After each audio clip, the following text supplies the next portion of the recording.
23 yoshida shunday katta loyihada marketing bo'limini rahbari bo'lib boshqaryapsiz. Call centerda operator bo'lib ishladim. Yerda 4 oy 5 oycha ishladim. Tadqiqotlar qanaqa bo'ladi? Qayerdan bilasizlar bu og'riqlarni? Qanaqa qilib o'rganasizlar? Bizda asosiy community bu book blogerlar, ya'ni kitob blogerlari. Komment o'qisangiz, уже kontent planga sizda unaqa rezerv tayyor bo'ladi-da. Kitobxon xohlagan emas, kitobxonga kerakli bo'lgan biz kitob tanlaymiz, tarjima qilayotganda. Foizda umumiy bozor qanchaga o'syapti? 15-20% atrofida. Har yili 15-20% ga kitob bozori rivojlanib boryapti. Oldin xarajatlar hisob-kitob qilinmagan. Ya'ni foyda bo'lyaptimi, bo'ldi, bosish kerak bo'lgan. Asaxiy Books o'zining strategiyasida bor shunaqa punkti, ya'ni maksimal darajada qulay bo'lishi. U elektron bo'ladimi, audio bo'ladimi? Nima sizni ushlab turibdi Asahiyda? Asahiyda siz o'sha hozirgi o'sha o'ziga kelgan ideyalarni, g'oyalarni siz bemalol test qilib ko'rishingiz mumkin. Produktingiz zo'r bo'lgani bilan mijoz uni xohlamasa foydasi yo'q ekan. Endi mijozga fokus qilishimiz kerak ekan. Customer centric bo'lishimiz kerak ekan degan xayollar bo'ladi.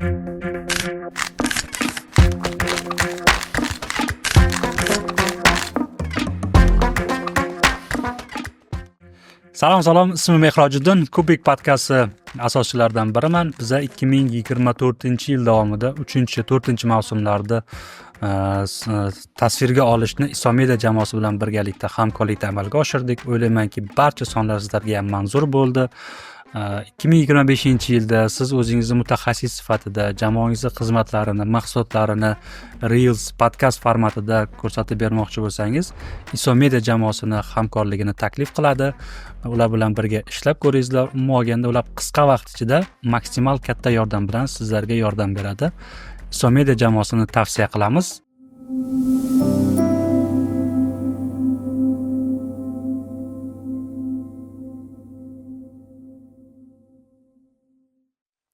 Assalomu alaykum Kubik podkast tinglovchilari, hamkasblar, marketologlar, biznes egalari.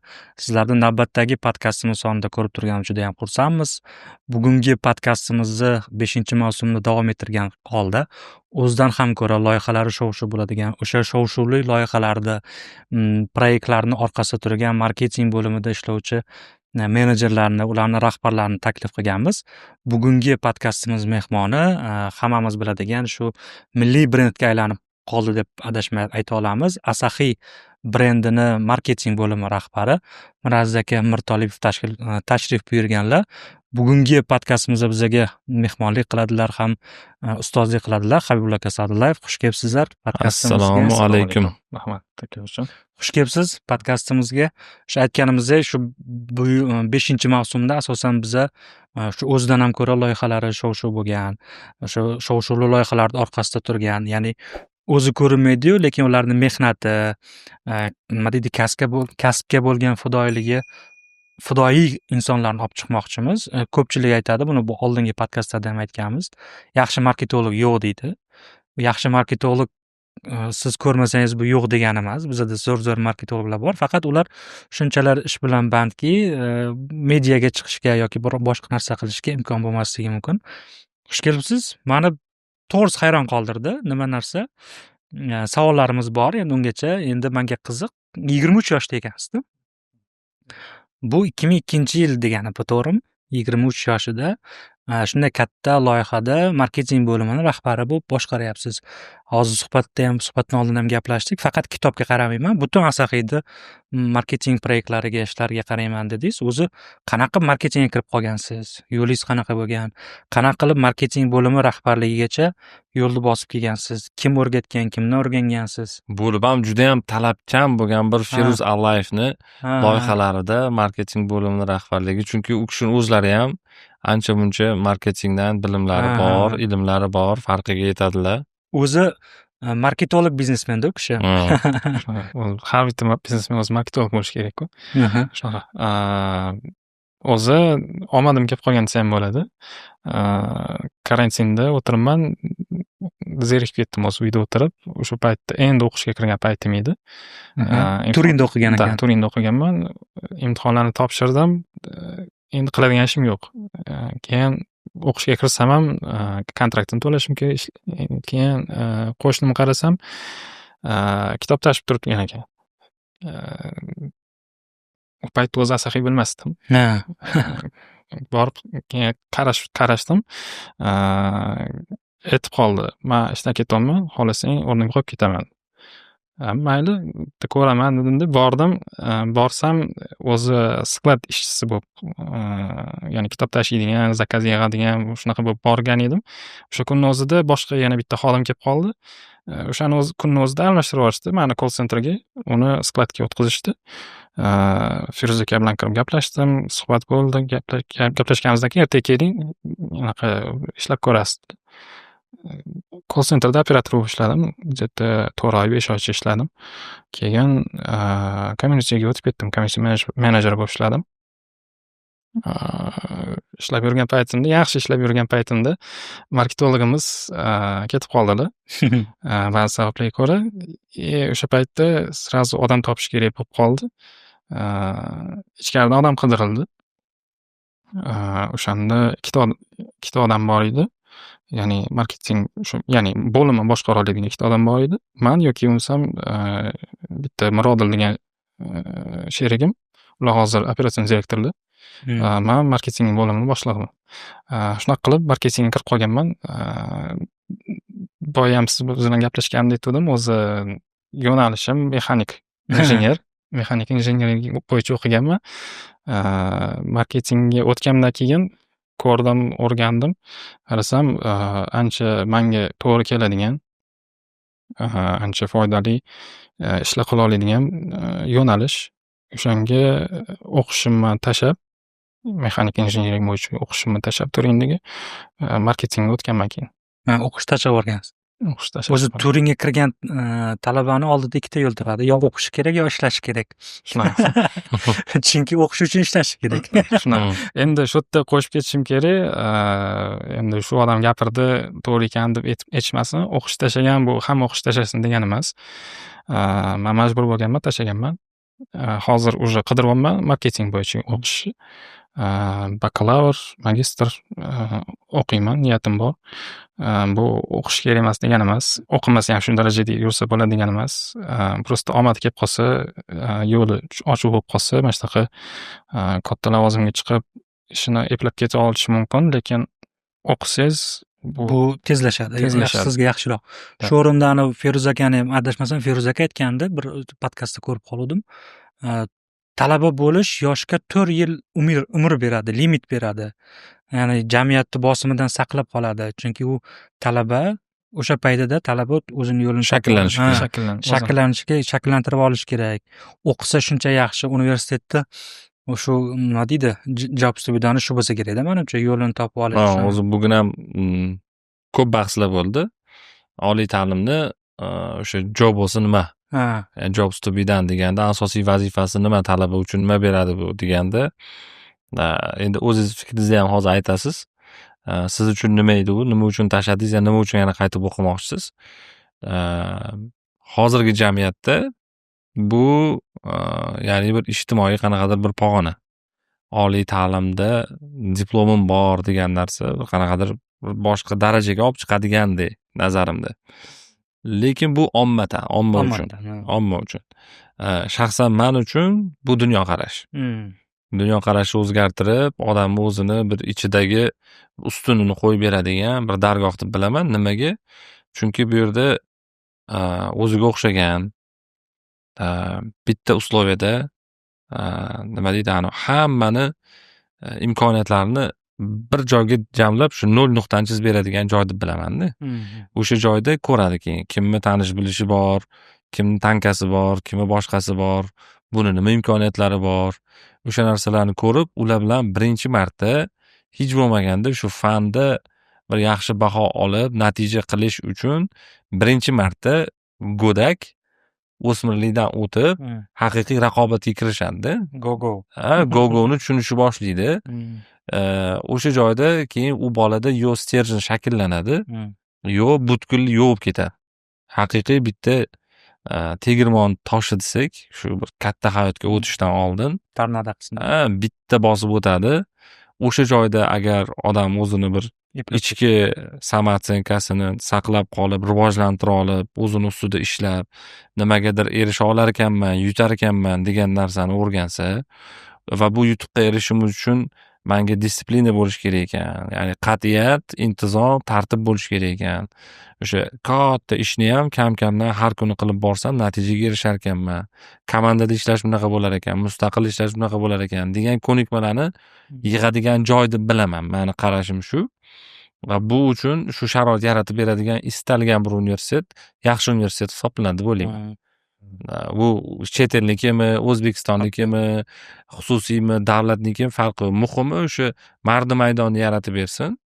Hammaga bir xil teng usloviyalarni bersin, shart-sharoitlarni. Hech kimga yon bosmasin, zadachani bersin, bo'ldi shu. Mardi maydon talaba simulyatsiya qilib ko'radi katta hayotda. O'sha MVP'sini qilib ko'radi, qayerda yutadi, qayerda yutqizadi. Haqiqatda shu 4 yil unga shans, o'zini bir sinab ko'rish uchun 4 yil vaqt shans. Shunaqa deb bilaman menimcha. Sizni fikringiz qanaqa bu bo'yicha? Universitetda Jobs bilan yaqinda ham gaplashgan edik. Xodimlar bilan anaqa qilib turamiz, gaplashib turamiz. Xulosa qilib aytadigan bo'lsa o'sha suhbatda anaqa community deb kelishdi. Nimaga? Chunki siz faqat o'qishga borganingizdan keyin o'zingiz kursingizda kelayotgan gruppangizda bilan gaplashmaysiz. Qanaqadir konkurslar bo'ladi yoki boshqalar bo'ladi. Siz boshqa gruppa, boshqa masalan fakultetlik bilan gaplashishingiz mumkin, boshqa bo'ladi. Tanishasiz.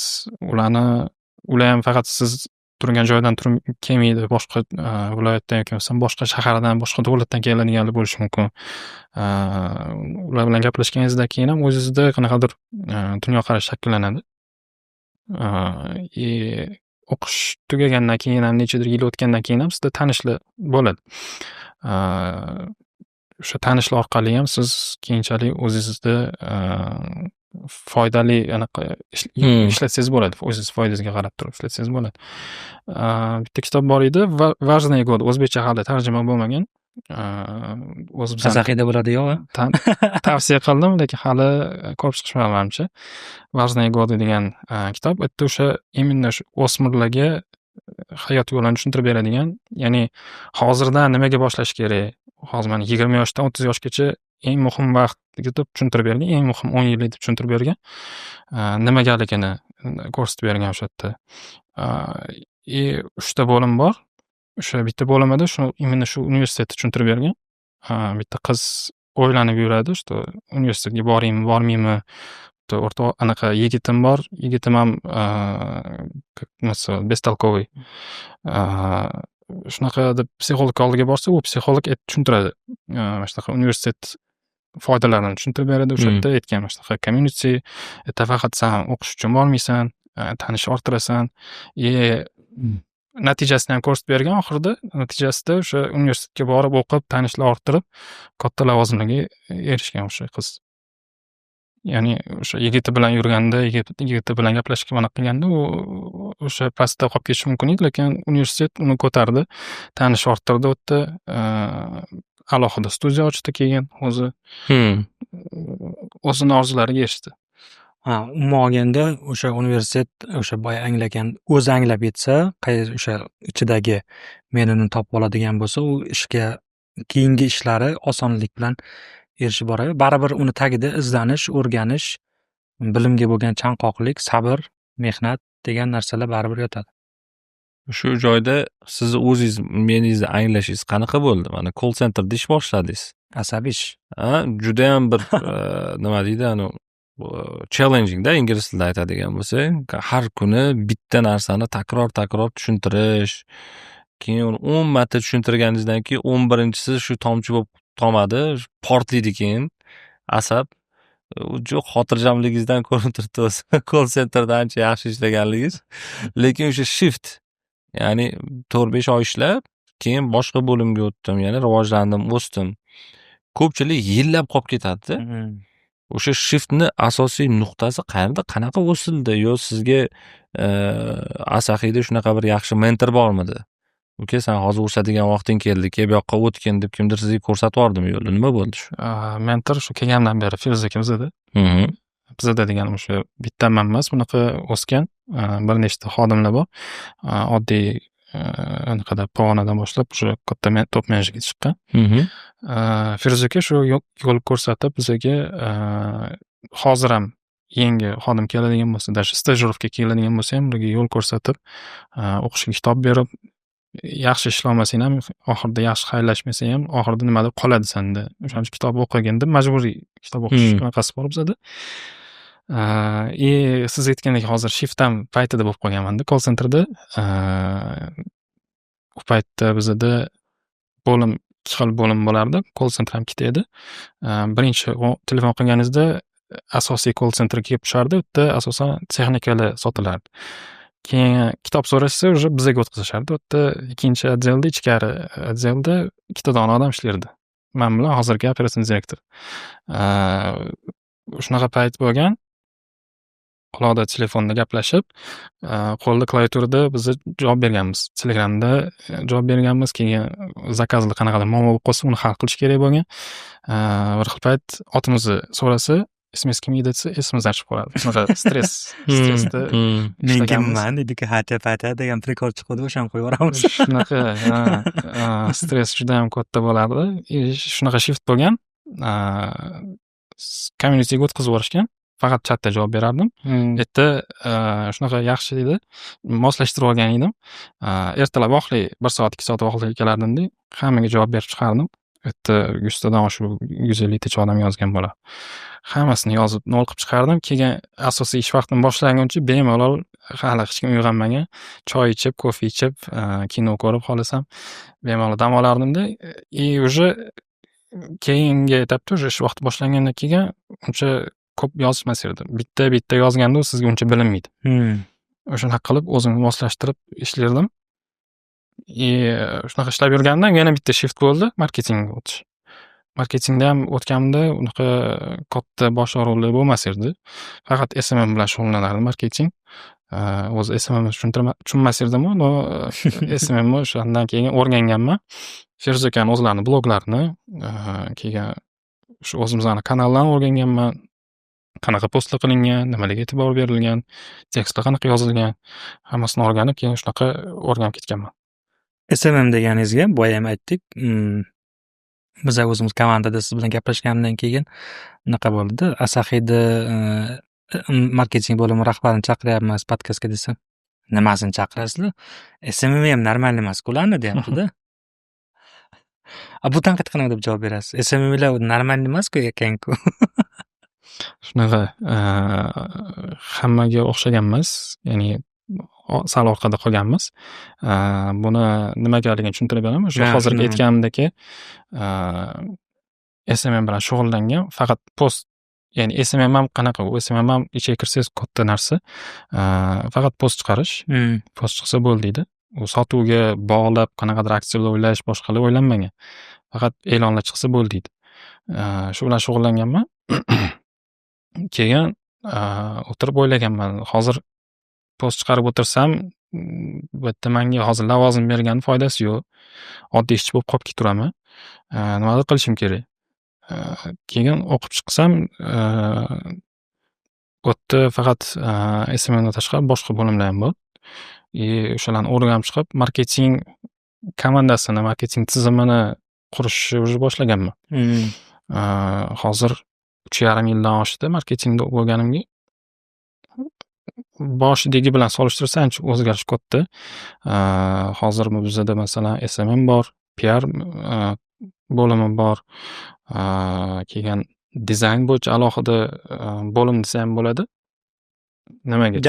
Jamoa bor. Dizayn bizda faqat o'sha posterlar yasash emas, kreativ qilish emas. Undan tashqari bizda sayt dizaynini o'sha brendni o'ziga moslash, kitoblarni dizayni u ham bizga mos bo'lishi kerak. O'zimizning ideyamizni yetkaza oladimi, yo'qmi? O'shalarni hisob kitobini olib, boshqasini qilib, o'sha dizayn ham alohida bitta bo'lim desa ham bo'ladi. Buni hammasini qurib, ko'tarib, uni tizimlashtirib bir-biriga ulash ancha ko'p vaqt oladi. O'shanga qaysidir bo'limlarda kamchiligimiz bor, biz bilamiz. Va Am, uni ma'nan nima deydi, o'sha anglab qilyapsizda ishni. Hozir anglab qilyapmiz. O'sha qaysi kamchiligimiz bor, nimalar qilishimiz kerak bilamiz. Komandadagilarga ham aytganman. O'sha xatoliklarni o'zini ko'rsatib beraman. Agar o'zini bilimi bo'lmasa, yordam beraman. Agar meni ham bilimim yetmasa, o'sha tashqaridan qanaqadir maqola, kitoblar bilan yordam beramiz. Zo'r. SMM o'sha savolingizga xatoligimiz bor, kamchiligimiz bor. O'sha ustida ishlayapmiz yana. Menda nima hissiyot bo'lganda, endi baribir nimaga degan narsa bo'ladi-yu. Mendagi tasavvur, fikr shuki, SMM slabiy, lekin slabiy kuchsizroq, lekin u yoqdagi proseslarni qurishi ko'proq jamoa fokus berib qo'yganda, SMMga fokus bermagan degan menda fikr bo'lgan.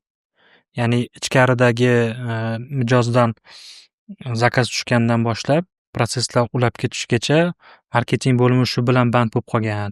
Keyin asosiy marketolog baribir Feruz akani o'zi-ku, ko'p tashabbus Feruz akadan chiqqanda tashabbuslarni realizatsiya qilish komanda shu bilan band bo'lib qolgan degan menda fikr bo'lgan. Xo'p, u narsalar o'zi, ya'ni kanallardan qanaqa foydalanish, u narsa o'zi strategiyadan kelib chiqadi. Bizani strategiyada SMMdagi kanalda shunga o'xshagan kanallarda biz nima desa bo'ladi, katalog sifatida ishlatamiz. Ko'rgan bo'lsangiz ham biz faqat tovarlarni e'lon qilamiz. Erta qanaqadir aksiyalar uyushtirish, gift konkurslar qilish, boshqa qilish unaqalar ko'p bo'lmaydi bizda. Faqat katalog sifatida standart kuniga 3 tadan yoki 8 tadan postlar chiqadi. O'shanlarda bizdagi bor tovarlarni ko'rsatib berish sifatida ishlatilinadi. Asosiy kanallar nima unda? Asosiy kanalimizda bizda eng katta trafik olib keladigan Google reklamamizda. Googledan tashqari SEO bor. Ya'ni organik trafik ustida ishlaymiz. Eng katta trafik olib keladiganlar shu leadlar olib keladigan. Hozir umumiy Asahiyda agar sotuv kanallarini qaraydigan bo'lsak, o'sha digitalga o'zi umuman necha foiz to'g'ri keladi? O'zi digitalda misol hozir an'anaviy standart kanallar ham yaxshi samara beryapti deb aytyapsiz-da. Hamma ko'pchilikda misol uchun shu oziq-ovqat tovaridan boshlab boshqasigacha lishni brend qilish kerak bilan band bo'lib qoldik-da. SMM bo'lmasa, xuddiki bir hozir biznes emas. Sotuv kanallarini bir asosiy qismi izdan chiqib ketganday qarashadi. Boya hayratlangani ham shuda. Mana xuddi SMM yo'qmi, biznes? SMM yo'q, bu biznes yashamasligi kerak endi bo'ldi. Bu muvaffaqiyatli sanab bo'lmaydi bu narsani. Muvaffaqiyatni bir belgisi SMM. Instagramdagi sahifani bezaklik darajasida shunaqa bo'lib qoldi. Shu o'zi savdo ulushi qanaqa Instagramda yoki boshqa nimada agar ochiqlash mumkin bo'lsa? Aniq ma'lumotlar aytolmayman, nisbatan aytadigan bo'lsak-da. Savdo deyarli teng desa ham bo'ladi. Chunki hozir offline do'konlarimizni ham kengaytiryapmiz. Agar digital degan agar marketing aytgan bo'lsangiz, digital marketingga ko'proq tikamiz biz. O'sha Google reklamada, Meta Ads'da, keyin alohida influencerlar bilan ishlaymiz. An'anaviyda, traditsion marketingda biza nima bor? Metroda bannerlarimiz bor. Do'konlarimizni ham narujniy reklama qilib sifatida nima desa bo'ladi? O'zimizni qabul qilamiz. Shuni ko'rganda reklama tarqatish nuqtai nazaridan tushunarli. Endi digital ko'proq bo'lishi tabiiy. Yoki teng bo'lishi tabiiy. Sotuv tarafdan sotuvga impact ta'sir nuqtai nazaridan. Digitalni o'zida Instagramni ulushi qanaqa demoqchiman? U qanchalik muhim sizlar uchun Instagram yoki Telegram sotuvlar? Instagram ular juda ham nimasi bo'ladi? Katta urovenda bo'lmasligi mumkin, lekin kerakli. Pastga tushirib tashlay olmaymiz. Hozirgi aytganimda hozir katalog sifatida ishlatamiz deganda ham unaqa yerga urishmiz. U yerda ham bizga kerakli trafik keladi. Man ham shu narsani aytmoqchiman-da, bu iste'molchi xarid yo'lini bitta bo'lakchasi. Shunaqa. Oxirgi bir yakuniy nuqtasi emasda bu. Shunaqa. Boshida kerak bo'lishi mumkindir, o'rtada kerak bo'lishi mumkindir. Uni ignor qilmayapmiz. Lekin asosiy sotuv kanalida ham deb qarayotganimiz yo'q-da. Shunaqa. Shuni ko'pchilik tadbirkorlar tushunishini, qabul qilishini xohlardim. Marketingda ham bu benchmark emasda, Instagram sahifasi zo'r turishi. Kim uchundir shunchaki buni katalog sifatida foydalanadi. Aynan shunaqa nimalardan bittasi, Chortoq. nomi esimda yo'q. Yuzda ham bo'lgan-ku. Yo'q, Chortoq masalasini hozir yana aytaman. Kosmetika bo'yicha bir kanal bor. Kosmetika bo'yicha. Ayollarni qiziqtirib, bir juda katta bir community qurish mumkin bo'lgan joyda Instagram shunchaki katalog bo'lib ishlaydi. Shuni kirasiz, faqat rasm, faqat mahsulotning xususiyati, xuddi bir uzumni produkt kartochkasiga o'xshagan, har bitta post bu bitta katalog. Ularning asosiy nimasi auditoriya bilan ishlaydigan qismi offlaynda. Ular shu narsani juda ham chiroyli yo'lga qo'ygan, ayollar bilan maslahat klublari, suhbatlar yoki shunga o'xshagan narsalar qilganda, ular gaplashib bo'lgandan keyin hamma Instagramdan almashganda bular katalogini berib, shu yoqdan telefon qilib, zakaz qilib olib keltiradigan. Chortoq masalasida ham shunaqa edi. Asosiy sotuv distributsiya orqali bo'lgandan keyin, retailda bo'lgandan keyin biz Instagram sahifasiga yoki umuman ijtimoiy tarmoqlarga sotuv funksiyasini to'lig'icha o'chirib qo'yganmiz. Ya'ni sotuv ish qanaqa informativniy. ma'lumot beringlar, ma'lumot ulashinglar, iste'molchilar bilan gaplashinglar, feedback. Bo'ldi, undan boshqa hech qanaqa funksiya yo'q bu yoqda. Ya'ni juda ham bir bo'lmasa o'lib ketadigan darajada emasda. Bu hozir yangi o'zi dunyoda ham shunaqa trend bor. Growth loop deylar ekanmi, nimadir degan model ekan bu. Anaqa hozir yangi fitness kiyimlari chiqqan ayollar uchun, Adele deganmi? Adele degan fitness kiyimlar ham xuddi shunaqa ekan. Ulardagi men o'sha strategiyasini o'qib chiqdim. Ular saytlari, o'sha ijtimoiy tarmoqlari informativniy unaqa bo'lyapti-da, lekin asosiy xodlar fitness zallarga borib, o'sha joylarda community uyushtirib, yoga sentrlarga borib, ular orqali odamlarni o'zi sotyapti-da. Bu nimaga desa, hozir dunyoda offlaynga o'tish tendensiyasi yana boshlandi. Onlaynda odamlar уже charchashni boshladi. Nimaga desa, hozir Instagramda 10 ta kontentdan 9 tasi sotuv to'g'risida endi. Sizga doim nimadir sotishga urinyapti. Iste'molchi sifatida bu bizga yoqmayaptimi? Demak, bizning iste'molchimiz ham biz reklamalarimiz shunaqa ko'rayotgan bo'lishi mumkin. Shunchaki swipe qiladi, bo'ldi, o'tib ketdi shu bilan. Tushunarli. Community degan uzr gapingiz bo'ldi. Community deganda bitta narsa qo'shib ketishim kerak. Bizda asosiy community bu book blogerlar, ya'ni kitob blogerlari. Ularning orqali ham biz auditoriyamizni rivojlantiramiz. Kitoblarni sotuviga ham katta yordam berishadi bizga. Katta rahmat aytib ketishim kerak shu yerda. Shunaqa blogerlar ko'paygani yaxshi. Biza agar Asahi Books'da kitob oladiganlar bo'lsa bilishadi. Xohlagan, ya'ni kitobxon xohlagan emas, kitobxonga kerakli bo'lgan biz kitob tanlaymiz, tarjima qilayotganda.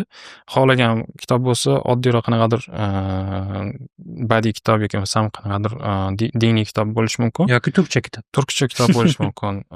Yoki g'am-g'ussaga botadigan kitob. Da, bularga talab bor. Lekin biz talabdan emas, biz og'riqdan kelib chiqamiz. Yana hozir tarjimadagi kitob semizlik haqida. Ya'ni biz nimaga semiramiz degan kitob. Yerda polni tushuntirib bergan nimaga semirishimizni, tarjimadan chiqqan kitobimiz bor. Chekish haqida. Chekish tashlash haqida. Og'riqli nuqtalarimiz bor. Bu yerda jamiyatdagilarni ko'ramiz. Bu narsani siz sotishingiz uchun reklama qilishingiz qiyin. Talab bo'lmasa. Unaqa paytda biz shu communitydan foydalanib, blogerlardan foydalanib, ularga yetkazib berishga o'sha bizning ichimizdagi maqsadni, o'sha nimaga kitob chiqarib berdik, nimaga tarjima qildik, o'shani yetkazib berish uchun biz mana shu blogerlardan foydalanamiz. Qattiq temaga kirib qoldilar hozir. hozir shu og'riqlarni Ha. aniqlash deganda, agar buni marketing bo'limi deydigan bo'lsak, R&D, Research and Development, yangi mahsulotlarni bozorga taklif qilish bilan shug'ullanadigan, yangi mahsulotlarni yetishtirib chiqaradigan bo'lim desak, R&Dni endi rahbarlaridan biri, asosiy bir ustunlardan biri Feruz akani o'zlari bo'lishlari kerak. Mani taxminim bo'yicha. Endi ichkarida yana aytib berasiz, tadqiqotlar qanaqa bo'ladi? Qayerdan bilasizlar bu og'riqlarni qanaqa qilib o'rganasizlar? O'sha aytganingizdek Feruz aka bilan bosh muharrir, именно kitoblar bo'yicha bosh muharrir maslahatlashib, kitoblar tanlashadi, tarjimaga berishadi. Tarjimadan oldin o'sha birinchi mualliflik huquqi bo'yicha gaplashilinadi. Alohida xodim bor bu bo'yicha. Alohida gaplashib, kelishuv qilib, shartnoma qilib tasdiqlangandan keyin o'sha tarjimaga bersak bo'ladi.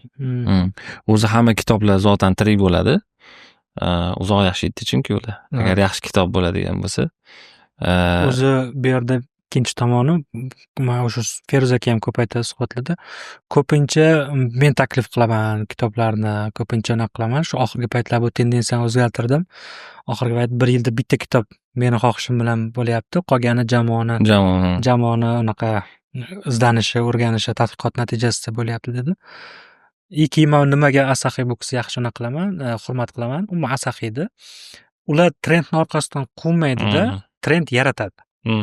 Mana shuning uchun hurmat qilaman. Ular shunchaki trend yaratishadi, haqiqatdan o'sha jamiyatni og'rig'ini o'ylashadi, topishadi, izlab ko'rishadi. Mana Feruz aka sotsial eksperimentlar ko'p o'tkazadi-da blogida, ayniqsa oxirgi savol-javoblar, boshqalar. Ularni o'zidan o'zi insight topiladi-da, o'sha joydan keladi. Kommentlardan o'qish. Mana siz community manager bo'lganman deyapsiz. Komment o'qisangiz, uje kontent planga sizda unaqa rezerv tayyor bo'ladi-da. Keyingi unaqada man oyda nimani kontent qilib chiqaraman, nimani tushunmayapti. Bu kommentlar FAQ savollarda. O'zi o'sha kontentni o'zini ko'radi-ku klient. Sizga loyalligi oshadi, mehri oshadi. Endi shu bo'yicha savol bermoqchi edim. Mana yangi loyihalar chiqib ketdi, trendlar, yana bir narsalar bo'lib, kitoblar to'g'risida suhbatlar va shu afsus nadomatlar bilan gapirishyapti. O'zbekistonda kitob o'qilmayapti. Kitobxonlar bir ahvoli chatoq. O'zbek kitoblar o'qishni yig'ishtirib qo'ygan va hokazo deb. Lekin menimcha Asahiyni statistikasiga qarasak, buni teskarisini ko'rsatsa kerak. Kitob o'qish tendensiyasi umuman hozir bu temani umuman bir shu ichidan soha vakili sifatida aytadigan bo'lsangiz, kitobxonlar o'syaptimi, o'zi rivojlanyaptimi? Agar bu marketing sifatida ham menga qiziq, marketolog sifatida bu bozor rivojlanyaptimi, yo'qmi? Bitta iste'molchi boshiga hisoblaydigan bo'lsak, kitoblar soni o'zgardimi, o'zgarmadimi? Bitta odam oldin bitta kitob o'qardi, hozir mana yiliga 10 ta o'qishga to'g'ri kelyapti. Biz iste'molchilarimizni o'rganamiz, tekshiramiz degan ma'noda shu raqamlarni umumiy bir raqobatchiligi bir nimadir ochish nuqtai nazaridan emas, sohani rivoji qanaqa bo'lyapti, shuni bir ko'rsatish nuqtai nazaridan. Xo'p, unaqa savol berishganda o'zi Feruz aka ko'pincha aytadi, u savol o'zi kitob o'qimaydigan odam beradi deb. Ya'ni o'zi kitob o'qimasdan turib, yon atrofdagilar ham kitob o'qimaydi. O'shani ko'rib turib aytadi. Lekin bizda ko'ryapmiz, именно shu kitob sotuvni o'zidan ham olsa ham ancha o'sishlar bor. Yildan yilga hisoblasa, oydan oyga hisoblasa ham o'sishlar bor. Mavsumiylik ham bor kitoblarda. Hozirda ozgina kamaygan bo'lishi mumkin. Dam olish sezonida hozir. Yozga kelib ozgina pasayish bo'ladi kitob sotuvida. Lekin yildan yilga hisoblasangiz o'sish bor. Foizda umumiy bozor qanchaga o'syapti? 15-20% atrofida. Har yili 15-20% ga kitob bozori rivojlanib boryapti. Va bu menimcha o'sha qaroqchilarning kitoblarini hisobga olmaganda. Chunki bu nima deydi, qora taraf baribir O'zbekiston bozorida bor, kitobchilik sohasida ayniqsa juda kuchli. Tirajini hisobga olmasdan bu yoqda yana chiqadigan kitoblar bor. Chet el adabiyotlarini qanchalik soxta nusxalari sotilishini ko'rganimda rostdan men hayratda qolganman, to'g'risi. Juda ham katta. Butun boshli startapim to'xtab qoldi shunaqasi. Men Top kitob degan proyekt qilganman. Xuddi Top kitob, topoviy kitoblarni topib berish kerak edi va kitoblarni topib berish kerak edi. Hozir pauzada turibdi. Solishniga borganman. Skladskiy uchetning berasan, API chiqarib berasan. Men saytga deymanda, xuddi arzon aptekada dorini qanday izlaysiz? Kitobda ham shunaqa qilib izlaysan deganda, menda skladskiy uchet yo'q. Daftar ruchkada aytadi, "Men bu kitob qaysidir nashriyot 5000 nusxada chiqarsa, u 20000 chiqarib qo'ygan o'sha. Nashriyotdan arzonga sotadi. Nashriyotdan arzonga sotadi. Nashriyotlarda muammosi ham shunaqa. Arzon aptekani yutug'i nimada? Arzon apteka hamma aptekada уже tizimlashtirgan, skladskiy ucheti hamma narsalari borda. Bizning kitob do'konlarimizni, nashriyotlarda muammosi skladskiy ucheti yo'q. Ya'ni bozor o'zi meni Endi uni ko'rsatsa qo'li bilan olib borgan bo'ladi. ha, o'zi ham shunday dedi. Agar sen bilan ishlasam dedi, men o'zimni o'zim tutib bergan bo'laman. Boshqa narsa qilma. Menga lutchi shu qora unaqada ishlaganim yaxshiroq degan. Kerak emas. To'xtatib qo'ya qolish. Shuning uchun kitob o'qilyapti o'rtoqlar. Siz o'qimayotganingiz hech kim o'qimayapti degani emas. Kitob o'qish haqida unaqa bir jar solib, bir to'polon qiladigan narsa emas. Chunki yoshlar kitob o'qishi bo'yicha ham qanchadan qancha konkursda va mashinalar sovg'alar qilishyapti. Yosh kitobxon yosh kitobxon tanlovlari bo'yicha aytamanda. Hozir yaxshi trend bo'ldi. Kitoblarni unaqa prezentatsiya taqdimot qilish ko'nikmasi yaxshi bo'ldi. Kichik davralarda yoki boshqa davralarda уже blogerlar unaqalar taqdimot qilib, asta-asta shu trendga chiqyapti lekin. Mana shu oxirgi haftalarda bo'lgan bu trendlarga Asahini munosabati, marketing bo'limini munosabati qanaqa? Buni hype bo'lib, shu odamlar qurshab, bir narsalar qilib, kitob o'qishimiz kerak ekan deb jubur katta bir fokuslar berib yuborishdi. Sizlarda qanaqa bu narsaga reaksiya? Kitob masalasida o'zi sizlarni ommalashtirish uchun qilayotgan harakatinglar nimalardan iborat? Misol, men bilaman, community bor sizlarda. Kitobxonlar bilan gaplashasizlar, kitoblarning avzorlari bo'ladi, taqdimotlari bo'ladi, o'shalar to'g'risida birozgina. Hozirgi trendingizni endi eshitishim, ya'ni hamma ommaviy kelib kitob o'qishini. Yo'q. Tirik kitob haqida gapiryapsiz. Yo'q, uni boya ko'rmadim даже deyaptilar. Hali ko'rganim yo'q. Asahiy ko'rmagan ham. Yo'q, Asahiydagilar ko'rishgan, men ko'rmadim hali. Anaqada YouTube'da keyinroq ko'rishga anaqasiga qo'shib qo'yganman, lekin hali vaqtim bo'lmadi ko'rishga. Ko'rgunizcha menimcha trend tugasa kerak. Shunaqa. Trendlarda bizda shunaqa marketingda shunaqa qilinganki, marketolog bo'lishingiz shart emas, ideya berishingiz uchun. Siz oddiy qanaqadir sotuvchi bo'lishingiz mumkin, yoki bo'lmasam haydovchi bo'lishingiz mumkin, dastavka qilib zakazlar yetkazib beradigan. Hamma bizga ideya bera oladi. Mana bunaqa narsa bo'layotgan ekan deb ideya bersa biz ko'rib chiqamiz. Bir xil bo'ladi, даже o'zi ham video olish kerak bo'lsa, o'zi video olib beradi bizga. Mana tayyor qilib olib kelib beradi. Что o'ylaydi, biz anaqa ish ko'p ekan deb qoldirib ketadi. Chetga surish mumkin. Chetga suradi deb o'ylaydi, o'zi videoga olib keladi, o'zi dizaynlar qilib keladi, ko'rsatadi bizga. Shunisi yaxshi, ya'ni faqat o'sha 5-6 ta odam o'zi o'ylab chiqmaydi. Это полный kompaniya marketingini o'ylaydi. Ideyalar qiladi. Trendlarga ko'p anaqa qilamiz. Shu tarafdan qanaqadir trend chiqadigan bo'lsa, sразу aytishadi bizga. Biz sразу reaksiya qilamiz shu narsaga. Qanaqadir ijtimoiy tarmoqlarda postlar chiqarish, unaqa Make America unaqani yaxshi qilasizlar. Da, Firuzaki o'zlari ham bo'lganlari ham yaxshi. Twitterda ko'radilar, boshqa qiladilar. Twitterdan o'zi olib keldilar narsani. Ko'p bo'layotgan ekan mana shunaqa memlar deb. Sразу reaksiya qildik, kepkani chiqartirdik, dizaynni qildirdik. Printga berdik, printdan chiqarib o'sha sotuvga tayyorlab qo'ydik. Unaqa ko'p emas, 3 kundami tayyorlab qo'ydik. 3 kunda o'sha kitob ommalashtirish bo'yicha qilayotgan harakatlar bo'yicha aytsangiz endi. Kitob o'zi sizlarda o'sha kitobxonlar klubi bormidi, yo'qmidi? Kitob ommalashtirish bizda 2 xil yo'nalishga ketadi. Ya'ni ko'rsatib ommalashtirish, ya'ni reklamalar, qanaqadir chiqishlar qilib, boshqa qilib. Berk desa bo'ladimi shuni antonimi? Berk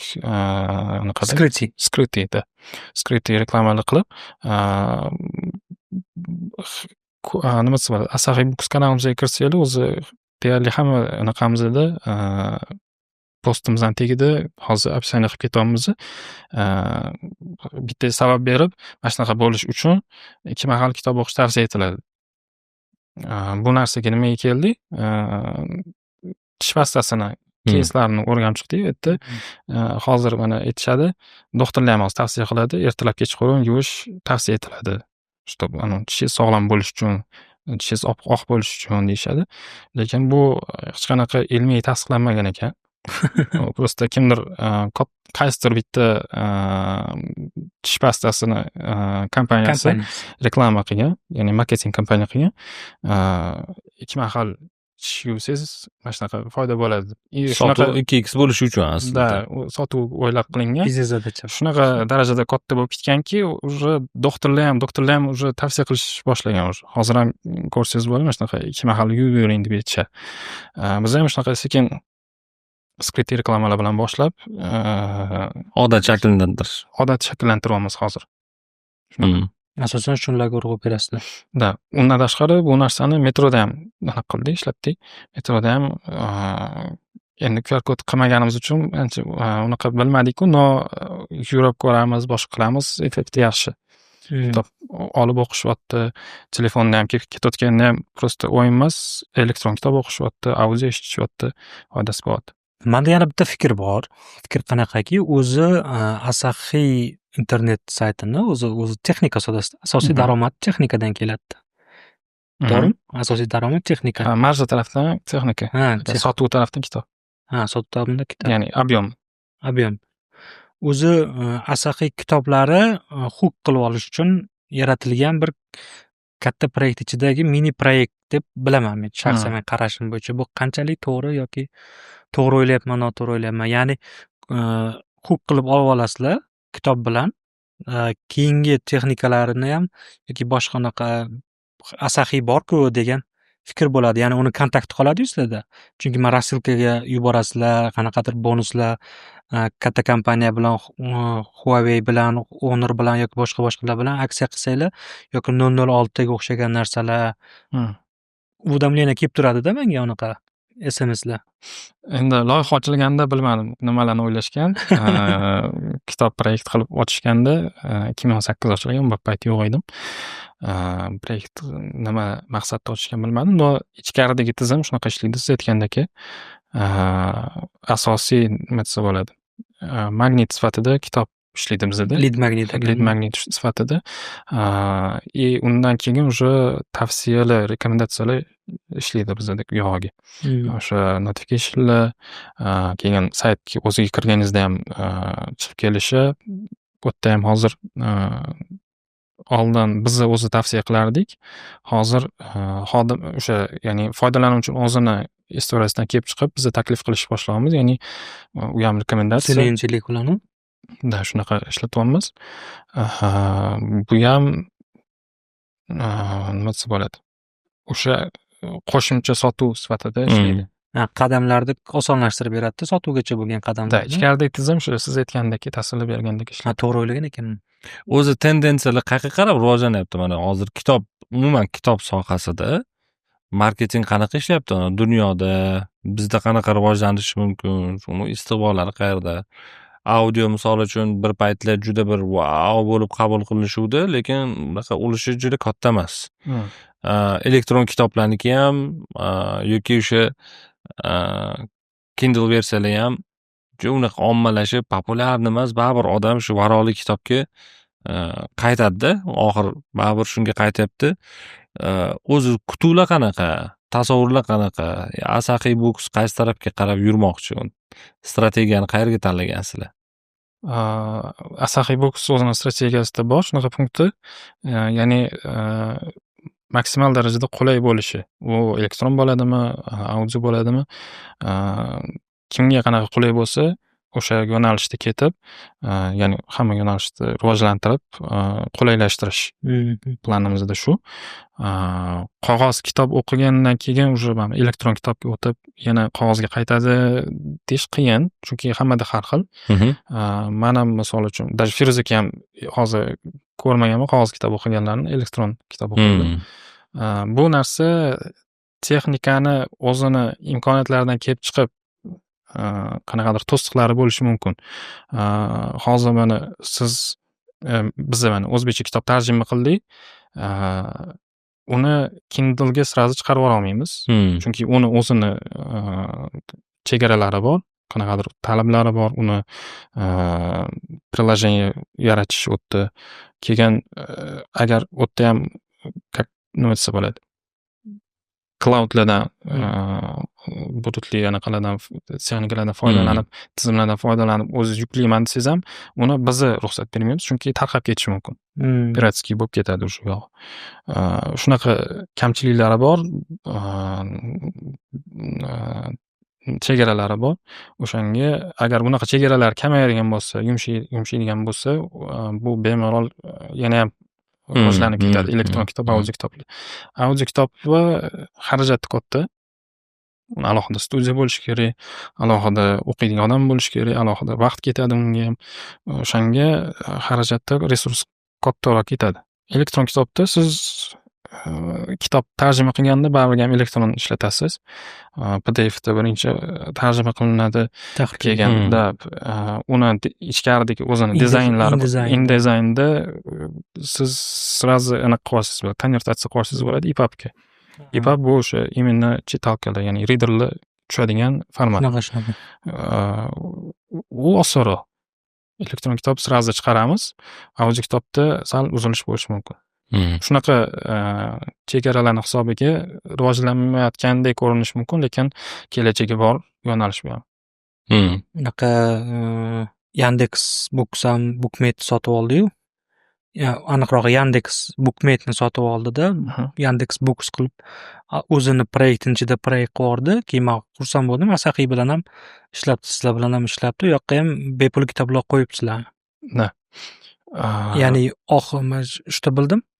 Chiqqaniga 3-4 yil bo'lgan kitoblar bor ekanda, u yerda o'sha ancha anaqa qaymog'ini yig'ib bo'lgansizlar, marjasini yig'ib bo'lgansizlar. Keyin yangi kitoblar yo'q-da u yoqda baribir. Eski kitoblar ekan.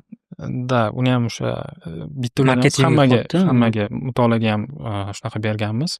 Chunki o'zimizning shunaqa produktimiz bor, Asaxiy Booksdan elektron kitob o'qishga. Hammaga standart chiqarib olsa ham, biz o'zimizda eksklyuziv qolmaydi. Eksklyuziv qilib shu premyeralarni olib qolganmiz. Premyeralarni kirib o'qiydi, 6 oydan keyin o'sha Bookmate'da yoki bo'lmasa mutolaada olib o'qishi mumkin. Endi mana savol bo'lyapti. Mana siz Asahiyni hamma yo'nalishiga qarayman deyapsiz. Asahiyda men bilgan, agar noto'g'ri bo'lsa to'g'rilab boring. Asaxiy kitob loyihasi bor, Asaxiy texnika, elektronika bunaqasi bor va Asaxiy nasiya ham bor sizlarda. Demak, siz 3 ta направлениеga qaraysiz. 3 ta направлениеda bu 3 xil strategiya degani-da bu. Bu degani 3 xil bosh og'riq degani, 3 xil og'riq, 3 xil ehtiyoj, 3 xil qo'rquv degani-da. Qayerda o'zingizda miyada приключить qilasiz? Men bugun yoki mana bu unaqani ishimni Books uchun qilaman, texnika uchun qilaman yoki nasiya uchun qilaman degan qayerda o'zingizda bir miyada nastroyka bo'ladi? Qachon, qanday bilasiz? Nastroykani qanday qilasiz? Biz unaqa ajratib olmaganmiz, lekin ichkarida bitta komanda ishlaydi, chunki marketing komanda bitta. Ajratadigan bo'lsak, 3 ta komanda qiladigan bo'lsak, o'sha siz aytgandek har bittasiga alohida ishlash kerak bo'ladi. Biz bitta ekosistema deb qaraymiz. Ekosistema bo'lish uchun juda ham, ya'ni qulaylashtirish ustida ishlaymiz. Kirganda mana siz audio kitob, qog'oz kitob oldingiz. Qog'oz kitob olgandan keyin biz sizga Asaxiy Books приложениемizdan ham sotishimiz kerak sizga. Ya'ni ko'rsatishimiz kerak, tushuntirishimiz kerak. Qog'oz kitob olganingizdan keyin sizga SMS keladi, что bizda Asaxiy Books borligi. Agar o'sha yerga kirsangiz, o'zingiz kabinetingizga kirsangiz, erta qo'lingizdagi shu qog'oz kitobni ham audio ham elektron kitobini tekinga berishimizdan yo'l ketamiz. Bu o'sha ya'ni bitta siz Asaxiy Marketdan kirdingiz, ya'ni onlayn do'kondan kirib zakaz berdingiz. Biz sizga уже ikkinchi produktni tavsiya qilamiz, уже sotyapmiz sizga. Siz bitta hech narsa yo'qotmaysiz, просто qog'oz kitobingiz uyda qolib ketgan bo'lsa, sразу olib elektron o'qishingiz mumkin. Agar yo'lda bo'lsangiz, siz naushnik taqib audio kitob ham eshitib turasiz. O'sha qulaylik ustida ishlaymiz biz. Agar pul bo'lmasa, keyin nasiyaga taklif qilasizlar. Ya'ni umumiy bitta qaraladi. tushunishim bo'yicha iste'molchini emas, iste'molni ko'paytirishga harakat qilasizlar. Shunaqa. O'zi to'g'ri yo'l ham shu o'zi. Marketingda nima shokolad joyi deydi-yu, o'zi iste'molchi emas, iste'molni yaxshi ko'paytirish kerak. Keyin boya ham suhbatdan oldin gaplashdik. Masalan, Asahiyni men o'ylayman, budjeti qancha hozir? Yillik budjeti, oylik budjeti? Oldin qancha edi, hozir qancha? Endi plyus-minus ochiq aytmasangiz ham. Oldin endi Feruza aka kechiradi deb o'ylayman. 600 milliondan oshardi. Bu degani 45 ming, 50 ming dollar atrofida. 40 ming, 50 ming dollar. Oylik. Oylikda. 600 milliondan oshardi. Hozir optimizatsiya qildik, ya'ni qisqartirmadik, optimizatsiya qildik. Bu ham tejalgan pul ham, ishlab topilgan pul. Shunaqa. Optimizatsiya qildik, 400 dan kamaydi. 400 dan kamaydi hozir. Samara lekin o'sha to'g'rimi? Samara hozir ushlab turibmiz. Bularga ham gaplashganda aytdik. Shu boshida aytgandek, o'sha hozir marketing komandani tizimini yaratish, komandani qurish ustida ishlayapmiz. Oldin xarajatlar hisob-kitob qilinmagan. Ya'ni foyda bo'lyaptimi, bo'ldi, bosish kerak bo'lgan. Erta qancha sizga har bitta odam qanchadan tushyapti, har bitta klik qanchadan tushyapti, uni ro'ylari qanchadan effektivligi hisoblanmagan. U effektivligi hisob-kitob qilinib, u yerda chiqarib berilgandan keyin injener gapirish boshlabdi-da. Shu qilingandan keyin уже bir nechta kanallarni yopishga majbur bo'ldik, chunki effektivligi juda ham past. Ortiqcha xarajat. Shu xarajatni effekt beradigan kanalga yo'naltirganmiz. Hozir shunaqa qilib optimizatsiya qildik. Yana reklamalarimizda, Google reklamalarida bizda butun O'zbekiston bo'ylab reklama qilinardi. Hozir regionlarga ajratganmiz. Sotuv darajasidan bizga qaysi biri effektiv bo'ladigan bo'lsa, shularga alohida, effektivligi pastroq bo'lganlarga alohida. Ya'ni budjeti ham уже boshqacha bo'ladi. Men bitta informatsiya eshitib qolgandim, bu qanchalik haqiqat, qanchalik to'g'ri. Men eshitdimki, Asahiyni o'sha digital tomonlama reklamasida umuman olganda Amerika kompaniyasi yordam beradi.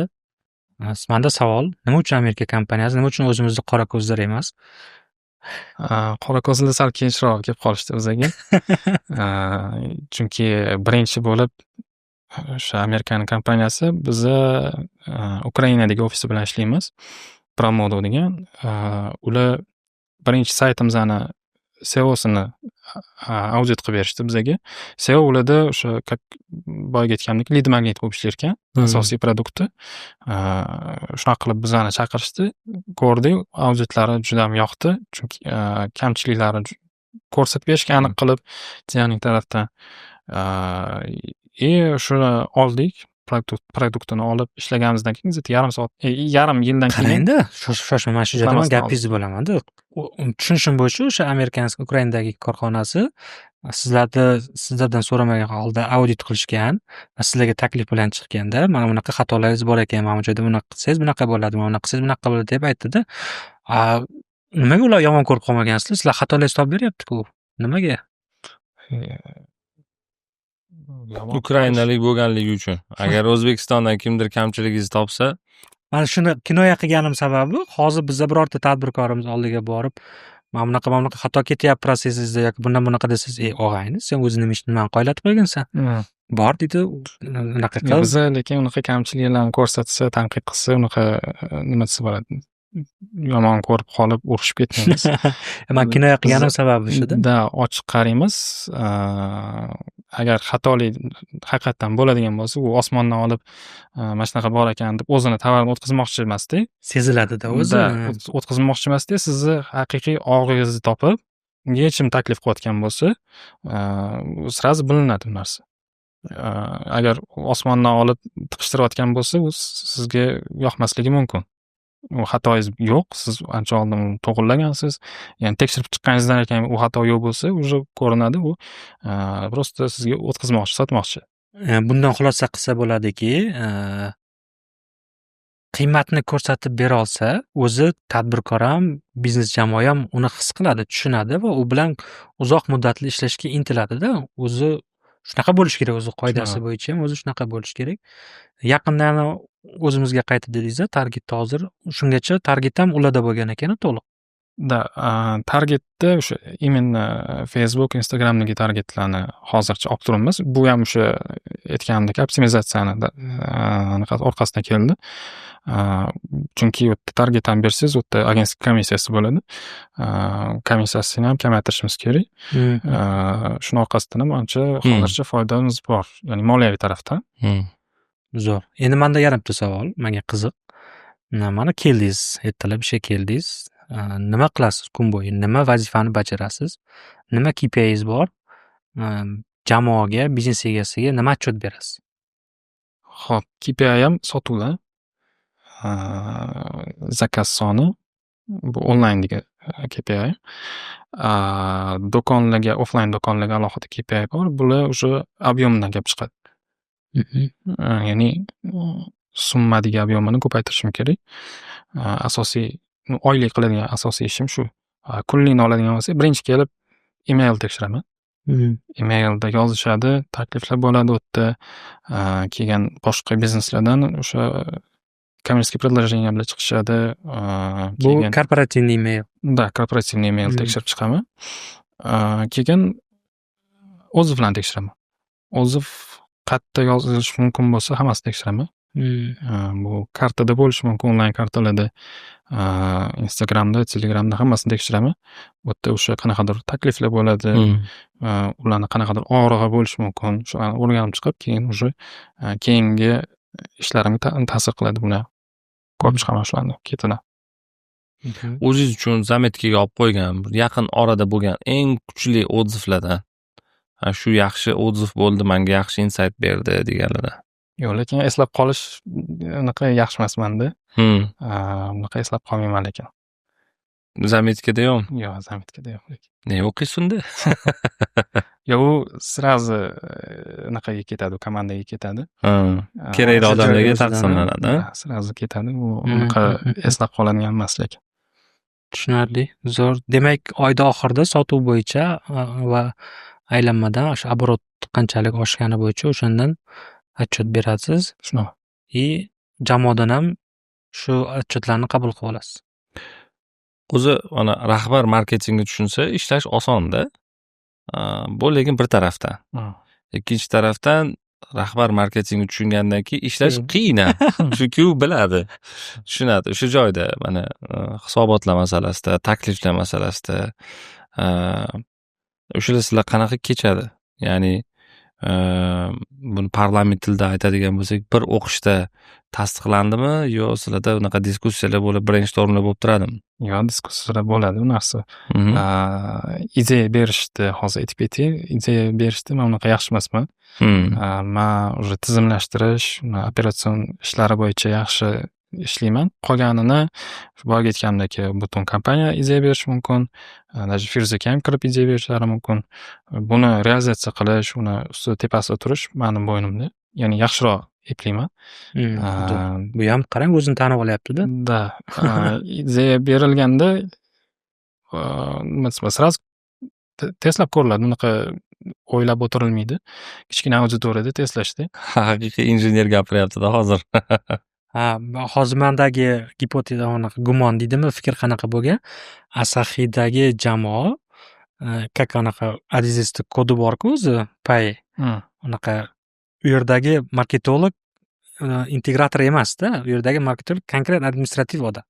Ya'ni ideyani bu yoqda biznes egasi beradi, jamoa beradi, uni komandasi, marketing komandasi uni realizatsiya qiladi.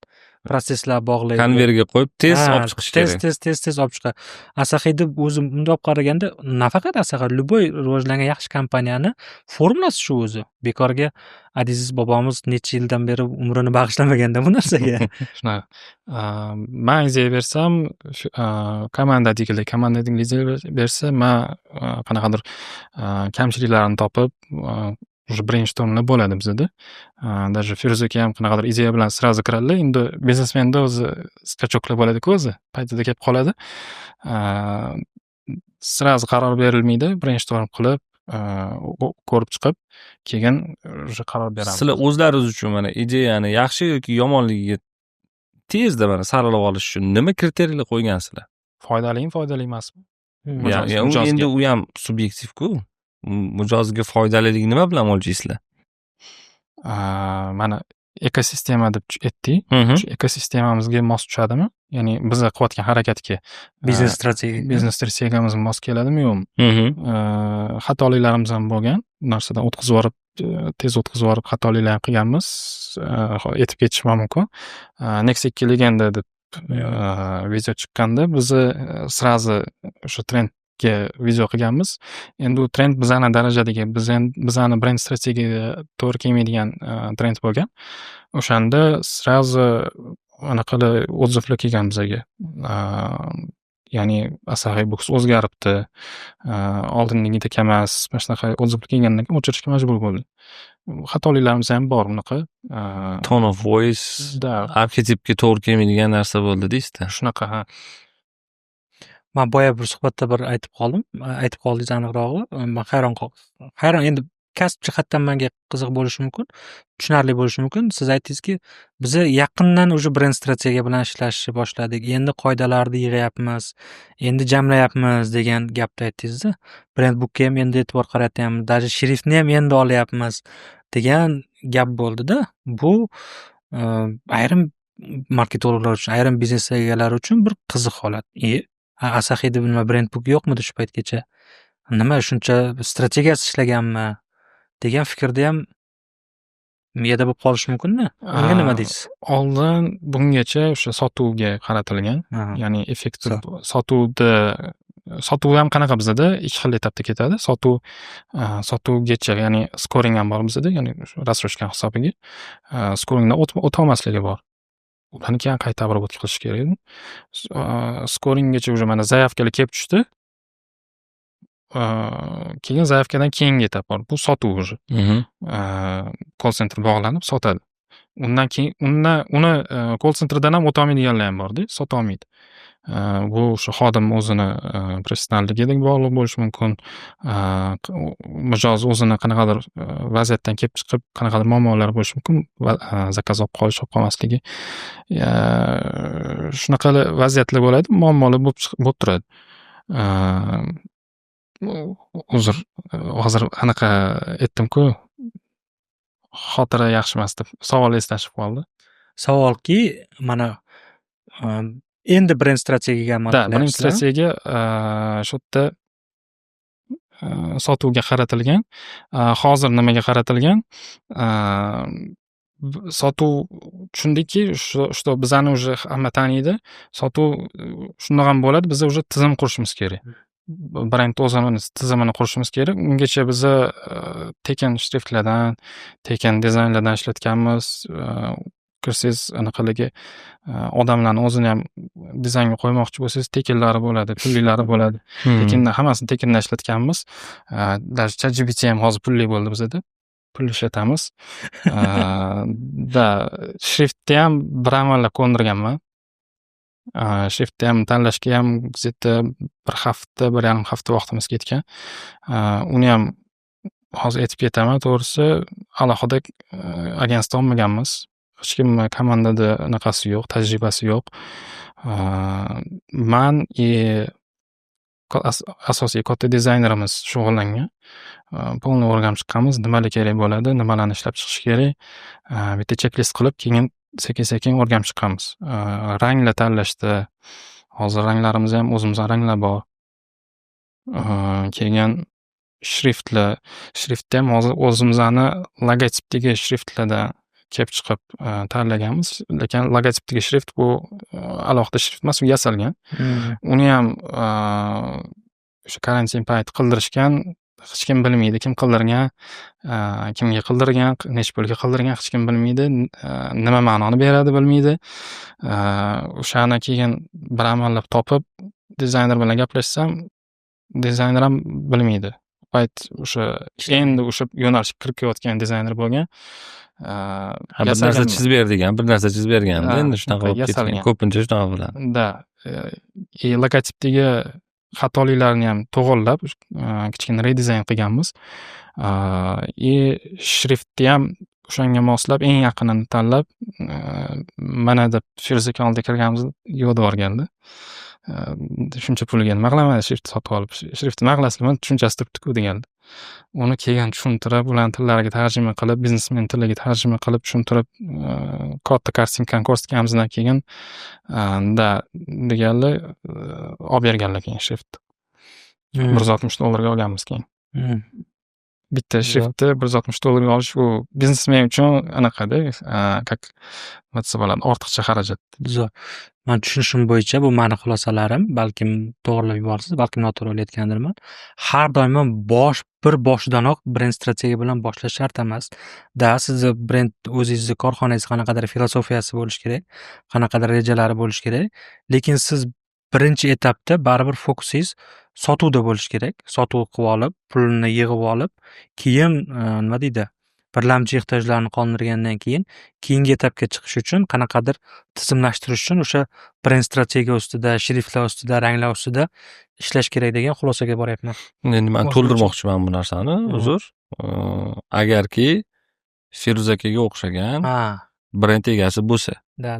Chunki brend platformasi vazifasini Feruza Allayev o'zlari bajarganlar, chunki o'sha filtrlar Feruza akaning o'zlarining ichida. Ya'ni kodlari bor-da, unaqa brendning kodi bor-da. Brendning kodi. Xuddi Nike o'xshab, Nike 14 ta qoidani yaratib qo'ygan-ku o'zi uchun. Shunaqa. O'sha kodlar bu Feruza Allayevning o'zida. Endi agar tadbirkor o'zini biznesida unaqa turmaydigan bo'lsa, daqiq joylarigacha o'sha kitobni tanlash shartlari ham bu brendni platformasi ichida turadigan amal qilishdi o'zi. Produktni ichi bo'ladigan bo'lsa, produktni ichigacha Feruza aka o'zlari kirib bu narsani himoya qilganmi? Shu darajaga kelgungacha korxona rivojlanish bosqichida endi katta darajaga chiqib, keyingi bosqichga o'tayotganda buni marketing bo'limiga tizimli qilib topshirilishi kerak. Endi hozir vazifa Feruza Allayevning kodlarini raqamlashtirib, bilan dasturlashtirib, ketma-ketliklarni qo'yib, keyingi pokoleniyalarga ham tushunarli qilib bir formatga olib kelish, marketing strategiyasini yozish. Korxonani boshlang'ich qismida brend strategiyasi ham ishlash mumkinmi desa, mumkin ekan, agarki shu egasi bo'lsa. Brendning egasi bo'lmasa, lekin suzib ketadi. Papa brend bo'lmasa. Brendning egasi bo'lmasa suzib ketadi. Keyin ikki xil nima desa bo'ladi? Ustoz desa bo'ladimi? Ustozlarim o'sha o'zbek biznesdagi ustozlarim bor. Chet davlatdagi, Yevropadagi, Amerikadagi ustozlar bor. Ya'ni ustozlar degani qanaqa o'sha o'qiydigan materiallarim boshqalar. Chetdagi davlatlarda ko'pincha o'sha tizimga qaratishadi. Amal qilishga. Ular aytishadiki, что boshidan o'sha brend qurish boshlash kerak. Brend o'sha elementlarini, ya'ni u shrift boshqa emas, o'zini qadriyatlari qurish boshqadan, xizmatida, servisida o'shani ko'rsatib, boshidan birinchi noldan o'sha qurib borishga deyishadi. Lekin o'zbekcha biznesda ko'p eshitganman. Asosiy birinchi biznesga kirdingiz, nima qilishim kerak deganda, birinchi bo'lib savdoga e'tibor berish kerak deyishadi. Nimaga? Chunki savdoga qaratmasdan o'sha marketingga byudjetni yo'naltirib uradigan bo'lsangiz, sizda savdoingiz qolib ketib, bekorga plyus расход bo'ladi, isrof bo'ladi bekorga. Chunki marketing katta lid olib kelsa, siz bu yerda savdo bo'limingiz oborotga qilolmasa, u bilan ishlashni bilmasa, katta plyus bekorga isrof bo'lib ketadi. Shuning uchun birinchi o'sha savdoni yaxshilab olsangiz, keyin o'sha marketingni boshlaysiz, o'rgatishadi. Uni unaqa metafora qilib oladigan bo'lsak, chelakni suvga to'ldirishdan oldin chelakdagi teshik joylarni yamab, to'g'rilab, keyin unga suv solish kerak. Savdo bo'limingiz umuman olganda biznes prosesslaringiz noto'g'ri tuzilgan bo'lsa, siz reklama qilib, katta kompaniya qilib, pul to'lab e'tiroz sotib olishingiz mumkin. Shunaqa. Mendagi tushuncha shunaqa bo'lganki, Asahi ham xuddi shu etapdan o'tyapti, ya'niki oldin ular biznes prosesslarini, chunki nimadan his qilaman? Chunki Feruza aka ham, ularning do'stlari, boshqa ta'sischilar ham tizimlashtirish ustida, bo'lib to'lash, rassrochka xizmatlari, boshqa qo'shimchalar haqida ko'proq informatsiya berishadi. Ya'ni hozir komandani fokusi, biznes strategiyani fokusi shuki, oldin tizimlashtirib ketma-ketlik konvert qo'yib olib, keyin massaviy kompaniyalarga o'tilsa, unga lidlar kelganda, unaqa mijozlar kelganda qochib chiqib keta olmaydi. O'sha konvert taq ishlab ketaveradi. Sizlarga marketing bo'limiga qo'yiladigan biznes zadacha, men tushunishim bo'yicha o'sha hozir fokus tizimlashtirishda, ketma-ketlikda, buni bir-biriga bog'lashda. Shunaqa. O'shaning uchun hozirdan kreativ g'oyalar, qanaqadir kompaniyalar, brendinglar narsa kutilmayapti-da. O'shalarga tayyorgarlik etapi, ya'ni yerda chopib, mana urug' ekishga tayyorlanib, tayyorgarlik bosqichi bo'lyapti-da, tushunishimcha. To'g'rimi? Da, shunaqa уже rebrendingga ham kelib qoldik. Yaqin kunlarda bo'lib qolishi ham mumkin. Uni ham endi ko'ramiz. Chunki nimaga? Bozorda yangi o'yinchilar kirgan. Endi ularni resurslari bilan biza konkurensiya qilishimiz qiyin. O'shanga boshqa segment tanlab, boshqa auditoriya tanlab, balki o'zgarishlar ham bo'lishi mumkin. No, hozircha planda turibdi. Hali anaqaga o'tmaganmiz. O'zi endi shuni so'ramoqchi edim. O'zi raqobat bozori qanaqa ketyapti? Chunki baribir istaymizmi, istamaymizmi, raqobat o'zini so'zini aytadi. Yandex Market kirib keldi-da, ular marketplace, lekin bizni xalq uchun internet do'kon. Xalq uni internet do'kon deb biladi. Kamdan kam odam marketplace bilan internet do'konida farqiga borishi mumkin. Lekin bittadan aytadi. Men ota-onam masalan aytadi, internetdan zakaz qil deydi. U do'konmi? Instagram ham internet do'koni uchun. Telegram ham internet do'koni. U ya'ni internet do'kon degan tushuncha bizni xalqimizga umumiy tushuncha. U Yandex bo'ladimi, Uzum bo'ladimi? Ozon aktiv unaqa qilyapti hozir. Punktlarni ochishga 80 milliongacha moliyalashtiryapti masalan. Wildberries bor. Boshqa. Masalan, men ruscha kitoblarni Wildberriesdan zakaz qilaman. Gapni ochig'i. Solnishniy bor u yoqda. Solnishniy qimmatroq Wildberriesga qaraganda. Men oldin elektronikni o'qiyman. Shu kitob menga javonimda bo'lishi kerak degan fikr bo'lsa, Wildberriesdan buyurtma qilaman. 14 kun, 12 kunda olib kelib berishyapti. Ya'ni shu raqobatga qanaqa tayyorgarlik ko'ryapsiz demoqchi edim-da o'zi. Raqobatga shu boyagi aytganingizdek hozir Instagram, Telegram ham internet do'koni deb tushunishadi. O'zim endi kirib kelganda bitta отчёtda o'qidim. Endi apros qilishgan O'zbekistonda. Internet do'kon deganda birinchi bo'lib xayolingizga keladigan platforma desa o'sha Telegramlar, Instagramlar shu Uzum bilan baravar urovingda turganingizda. O'sha ya'ni internetdan zakaz qildim deganingiz to'g'rimi? O'sha ko'p adashtirishadi internet do'kon bilan marketplace. Oldin Olix ila. Da, Olixdan zakaz qilishadi. Olix. Qanaqa qaraymiz? Hozir qarashlarimiz o'zgargan. Oldin qanaqa qaralardi? Maksimal odam ko'paytirish, ya'ni klient ko'paytirish, keladigan, sotib oladigan odam ko'paytirish nima qilib bo'lsa ham. Yerda aniq maqsad bo'lmagan, to есть qanaqa elementlarni ishlatamiz, qanaqa instrumentlarni ishlatamiz bo'lmagan, maqsad bo'lgan, unga qanaqa yo'l bilan ketish strategiya qilinmagan. Hozir o'sha tizimlashtirishda ketyapmiz. Tizimlashtirgandan keyin ham ko'ryapmiz, что bizani resurs bilan hozir zakaz marketingga ko'p e'tibor berib, zakaz ko'paytirsa ham orqadagi tizim уже aniq qilolmaydi, ko'tara olmaydi. Chunki bir necha marta harakat qildik. Otabek Mahkamov kitobi chiqqanda premyerasini qildik biz. O'shanda ham bittada bir haftalik zakaz tushgan, bir kunda emas, yarim kunda bir haftalik zakaz tushgan. Uni kitobini o'rab chiqarish, uni mijoz bilan bog'lanish, u chunki oldindan buyurtma qilganda u kitobni. Bir oy oldin bo'lgan bo'lishi mumkin, yarim yil oldin qilgan bo'lishi mumkin. Shunaqa paytda uni qayta bog'lanishingiz kerak. Mana adres to'g'rimi, noto'g'rimi? Lekin bir haftalik zakaz o'ta qiyin har bittasi bilan bog'lanib chiqish. Shunaqa paytda ko'rdik, kamchiliklarimiz bor. 500 so'mlik aksiya qilganimizda ham kitoblarni. O'sha 500 so'mlik aksiyamizda bunda ham ko'rdik, xodim yetarli emas. Unaqa katta aksiya qilish uchun, katta rasprodajalar qilish uchun, даже biz ham Feruz aka o'zlari ham kirib o'sha skladda ishladik. Har bitta xodim yaxshi fidoyi bo'lib ishlashdi. Именно shu Ramazon payti edi. Og'iz ochishgacha qolib, ya'ni og'iz yopishgacha qolib ishladik hamma. Shunda ko'rdik, shu tizim hali tayyor emas. O'shaning hisobiga biz boshqa yo'nalishga ketishimiz kerak. Tizim ketma-ket o'zi yaxshilanib ketaveriladi, lekin shunga yarasha biz produktni yaxshilab, to'g'rilab, marketingni yaxshilab, produktni yaxshilab, sifatiga e'tibor berishga harakat qilyapmiz endi. Soniga emas, sifatiga. Zo'r. Bu istalgan bir korxonani rivojlanish Evolyutsion. etaplarida evolyutsion erishadigan narsa Kuch-quvvat. bu bo'layotganligi odam Xursand. xursand qiladi. Xursand qiladiganiki, o'zimiz brendlar shuni anglab, men masalan Asaxiyni milliy brend sifatida o'sha tasavvur bo'lib qolganda miyamda. O'zimiz brendlar shuni anglab, tushunib qilishayotgani yaxshiroqda. Bu qaysidir ma'noda shkola tayyorlab ketyapti-da. Ertaga siz bir umr Asaxiyda ishlamasligingiz mumkin. Siz bu yoqdan chiqib, bu yoqdagi maktabni boshqa brendda qo'llaysiz, boshqa joyda unaqa qilasizda. Bu o'z-o'zidan zo'r mutaxassislarni tayyorlab boradi-da. Boya xursand bo'lib eshitdimki, men bilan birga kelgan odam hozir operatsion direktor deyapti-da. Ya'ni ichki maktab rivojlanib, o'stirib, keyingi etaplarga unaqalarga olib chiqishyapti-da. Mana shu maktab deganingizda esim tushdi. Nestle Cola bularda birinchi kelganda o'sha 2000-yillarning boshida ularda ham mana shunaqa shkola bo'lgan. Ya'ni ichki Undan ham oldinroq, 90-yillar. da shunaqa ichki xodimlarni tayinlab o'zi ko'tarib, qarindoshlarim o'zida ham bir nechtasi bo'lgan.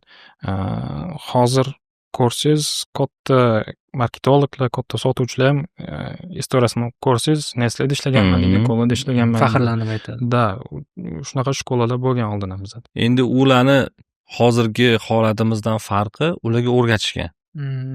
Bizda kam o'zi. Ularga o'rgatishgan, o'rgatadigan kompaniya bo'lgan. Da. Tayyor tizimni davom ettirishganda.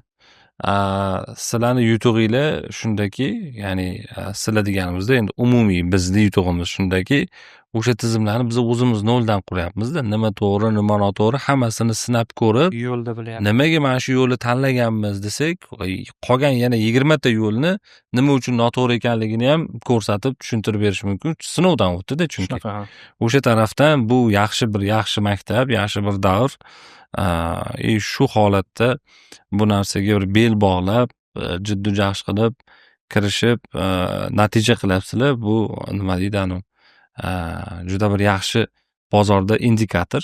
Bozorda marketing rivojlanyapti. Marketingda tizimli qo'yilishi boshlandi. Mana tizimli yondashish boshlangan. Bu keyingi mana 5 yilda juda katta bir rivojlanishi, skachok bo'lishini aytadi. Shuning uchun agar marketingga qiziqadiganlar bo'lsa, albatta Kubik podkastga yozilib, kommentariyalar yozib, layklar bosib qo'ysanglar, keyingi sonlarda ham xudo xolasa birga ko'rishib gaplashamiz. Faqat layk bilan cheklanib qolmasligini men iltimos qilgan bo'lardim. Tajriba olsin, o'rgansin. Kurslar bor. Marketing maksimum kursingiz bor. U yerda men o'zimiz ham o'qib chiqqanmiz. O'sha marketingning mohiyatini tushunib olgan marketolog o'zi trend orqasidan, hype orqasidan quvmaydi-da. U biladi, har bitta qilayotgan ishi ongli bajarib boradi. Hozir qabul davom etyapti o'quv dasturingizga 9-10-siga. 9 boshlandi. 9 boshlandi, 10-siga. 10-siga yozilishinglar mumkin. Biz qoldiramiz izohlarda, ro'yxatdan o'tinglar, menejerlar bog'lanadi. Sizni zo'r produktingiz bor, lekin sotuvlaringiz yaxshi emas. Sotuvchilarni ayblashi bas qiling. Muammo mahsulotda ham emas, sotuv bo'limida ham emas. Muammo mijozda. Bozorda mahsulot ko'paygandan keyin ba'zi holatda hatto mijoz ham o'zi nima xohlayotganligini bilmaydi. Yaxshi, yomon mahsulotni bir-biridan ajratish unsurlarini tushunmay qoladi.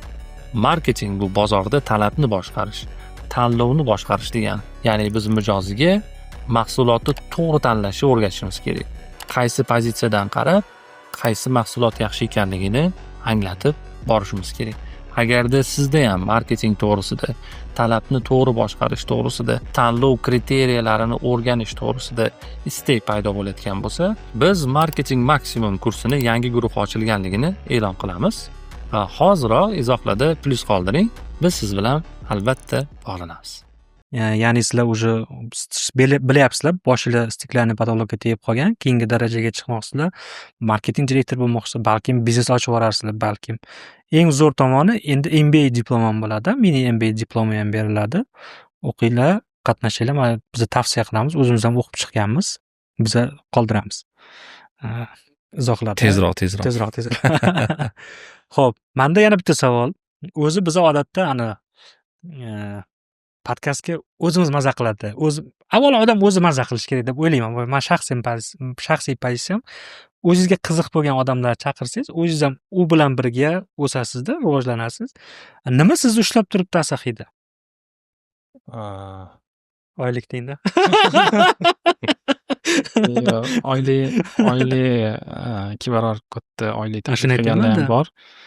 Lekin ketmadim. Nimaga? Chunki muhit bor.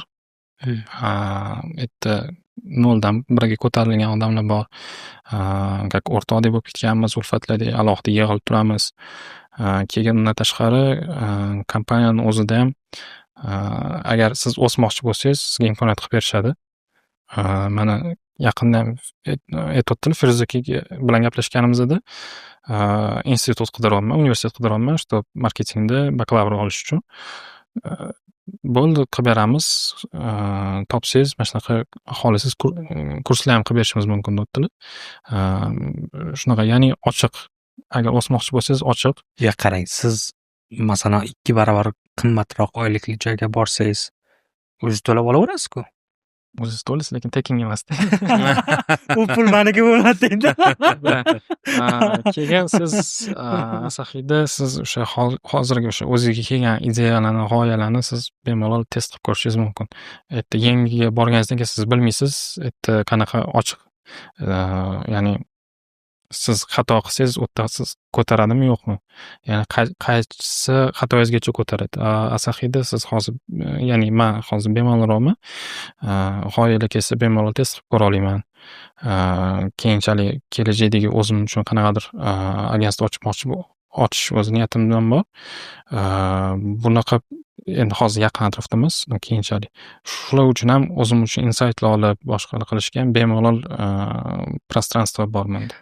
Sizni tushunishimcha, to'g'rilaysiz, agar noto'g'ri tushungan bo'lsam, demak siz hozir bu yerda puldan muhimroq bo'lgan qiymat, tajriba va korporativ strategiya orqali, ishonch orqali o'zingiz komfort zona deganda qulay joydasiz. Ya'ni puldan muhimroq bo'lgan qiymatlarni olyapsiz. Test qilishga ishonib topshirish katta narsa. sotib olib bo'lmaydigan narsa.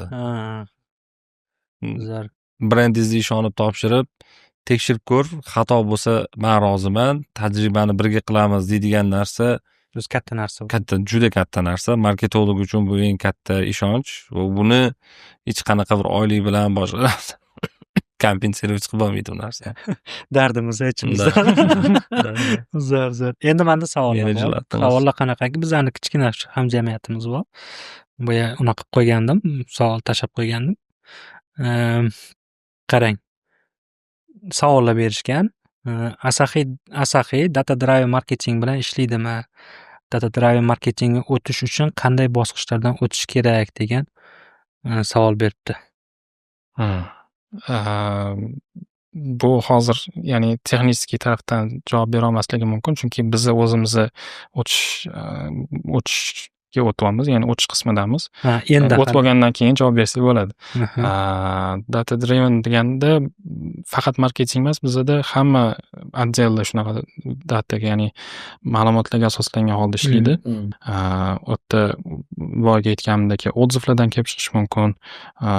Keyin alohida zakaz soni, keyin telefonda gaplashgandan keyin alohida uni kiritib qo'yishi CRM polniy bizda ma'lumotlarni bitta bo'limdan ikkinchisiga ham yetkazib bera oladi, ya'ni to'liq ERP sistema ishlab chiqilgan.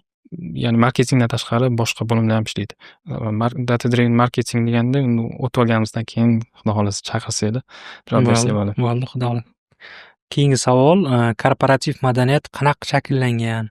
Misollar bilan so'raydigan bo'lsak, nima Asahiyni mehnat bozori uchun brend qilib turibdi degan savol ber. Ko'pchilik endi tashqaridan ko'radigan bo'lsak, ko'pchilik kitob uchun keladi. Kitob o'qiyman, kitobga qiziqaman deb keladi. Asosiy unaqamiz shu menimcha. Kitobga muhabbat birinchi keladi. Lekin ko'p ishonib qolish kerak emas kitobga. Bir xillar bo'ladi, kitob yaxshi ko'raman deydi. Bo'ldi, boshqa nima bilimingiz bor desa, kitob yaxshi ko'raman deydi.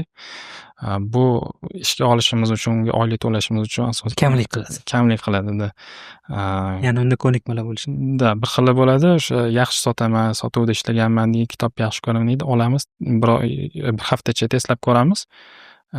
Unga alohida menejer biriktiriladi do'konda, call centerda. So'rasa keladi, faqat kitob o'qiydi.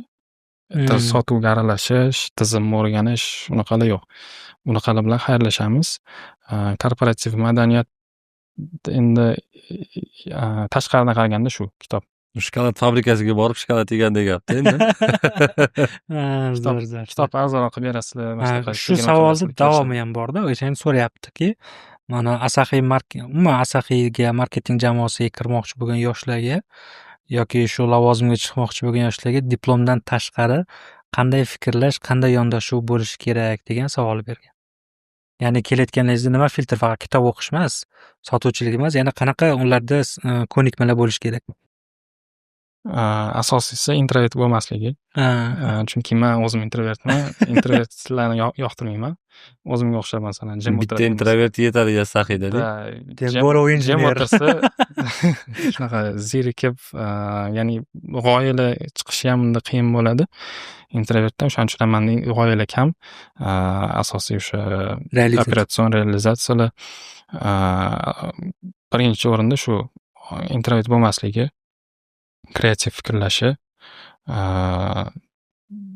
menimcha shular. Qolgani endi bo'limma o'ziga qarab turib, ya'ni qaysi yo'nalishni tanlashi, qaysi yo'nalishda bizda vakansiya borligiga qarab turib, u yog'iga kasbiy ko'nikmalar ketaveradi. Da, shunaqa.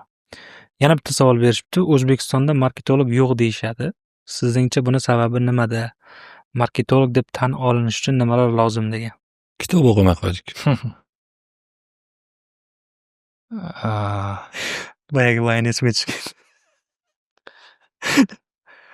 Marketolog kam deyishi o'sha boyagi aytganingizdek kitob bilan bog'liq narsa. Ya'ni oldidagi odamlardan kelib chiqib gapirish mumkin. Lekin bozor o'rganadigan bo'lsangiz, ko'radigan bo'lsangiz, marketologlar bor. Juda ham tajribalilari bor. Bir ikkitasi bilan ishlaganmiz. Ishlab turib ham ishlab qololmaganmiz. Chunki juda ham yaxshi talabchi, ya'ni unga nisbatan talab katta. Ushlab qolish uchun o'zingiz harakat qilishingiz kerak. Oylik tarafdan boshqa privilegiyalar bo'lishi kerak.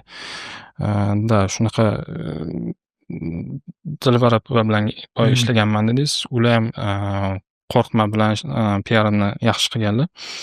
Imенно o'sha alohida ularga topshirilgan PR-i. Sotuvi ham birinchi o'ringa chiqqan. Bir necha marta o'zimizning ichida bir necha marta sovrinlar yutdi. Qo'rqma. PR yaxshi ishladi.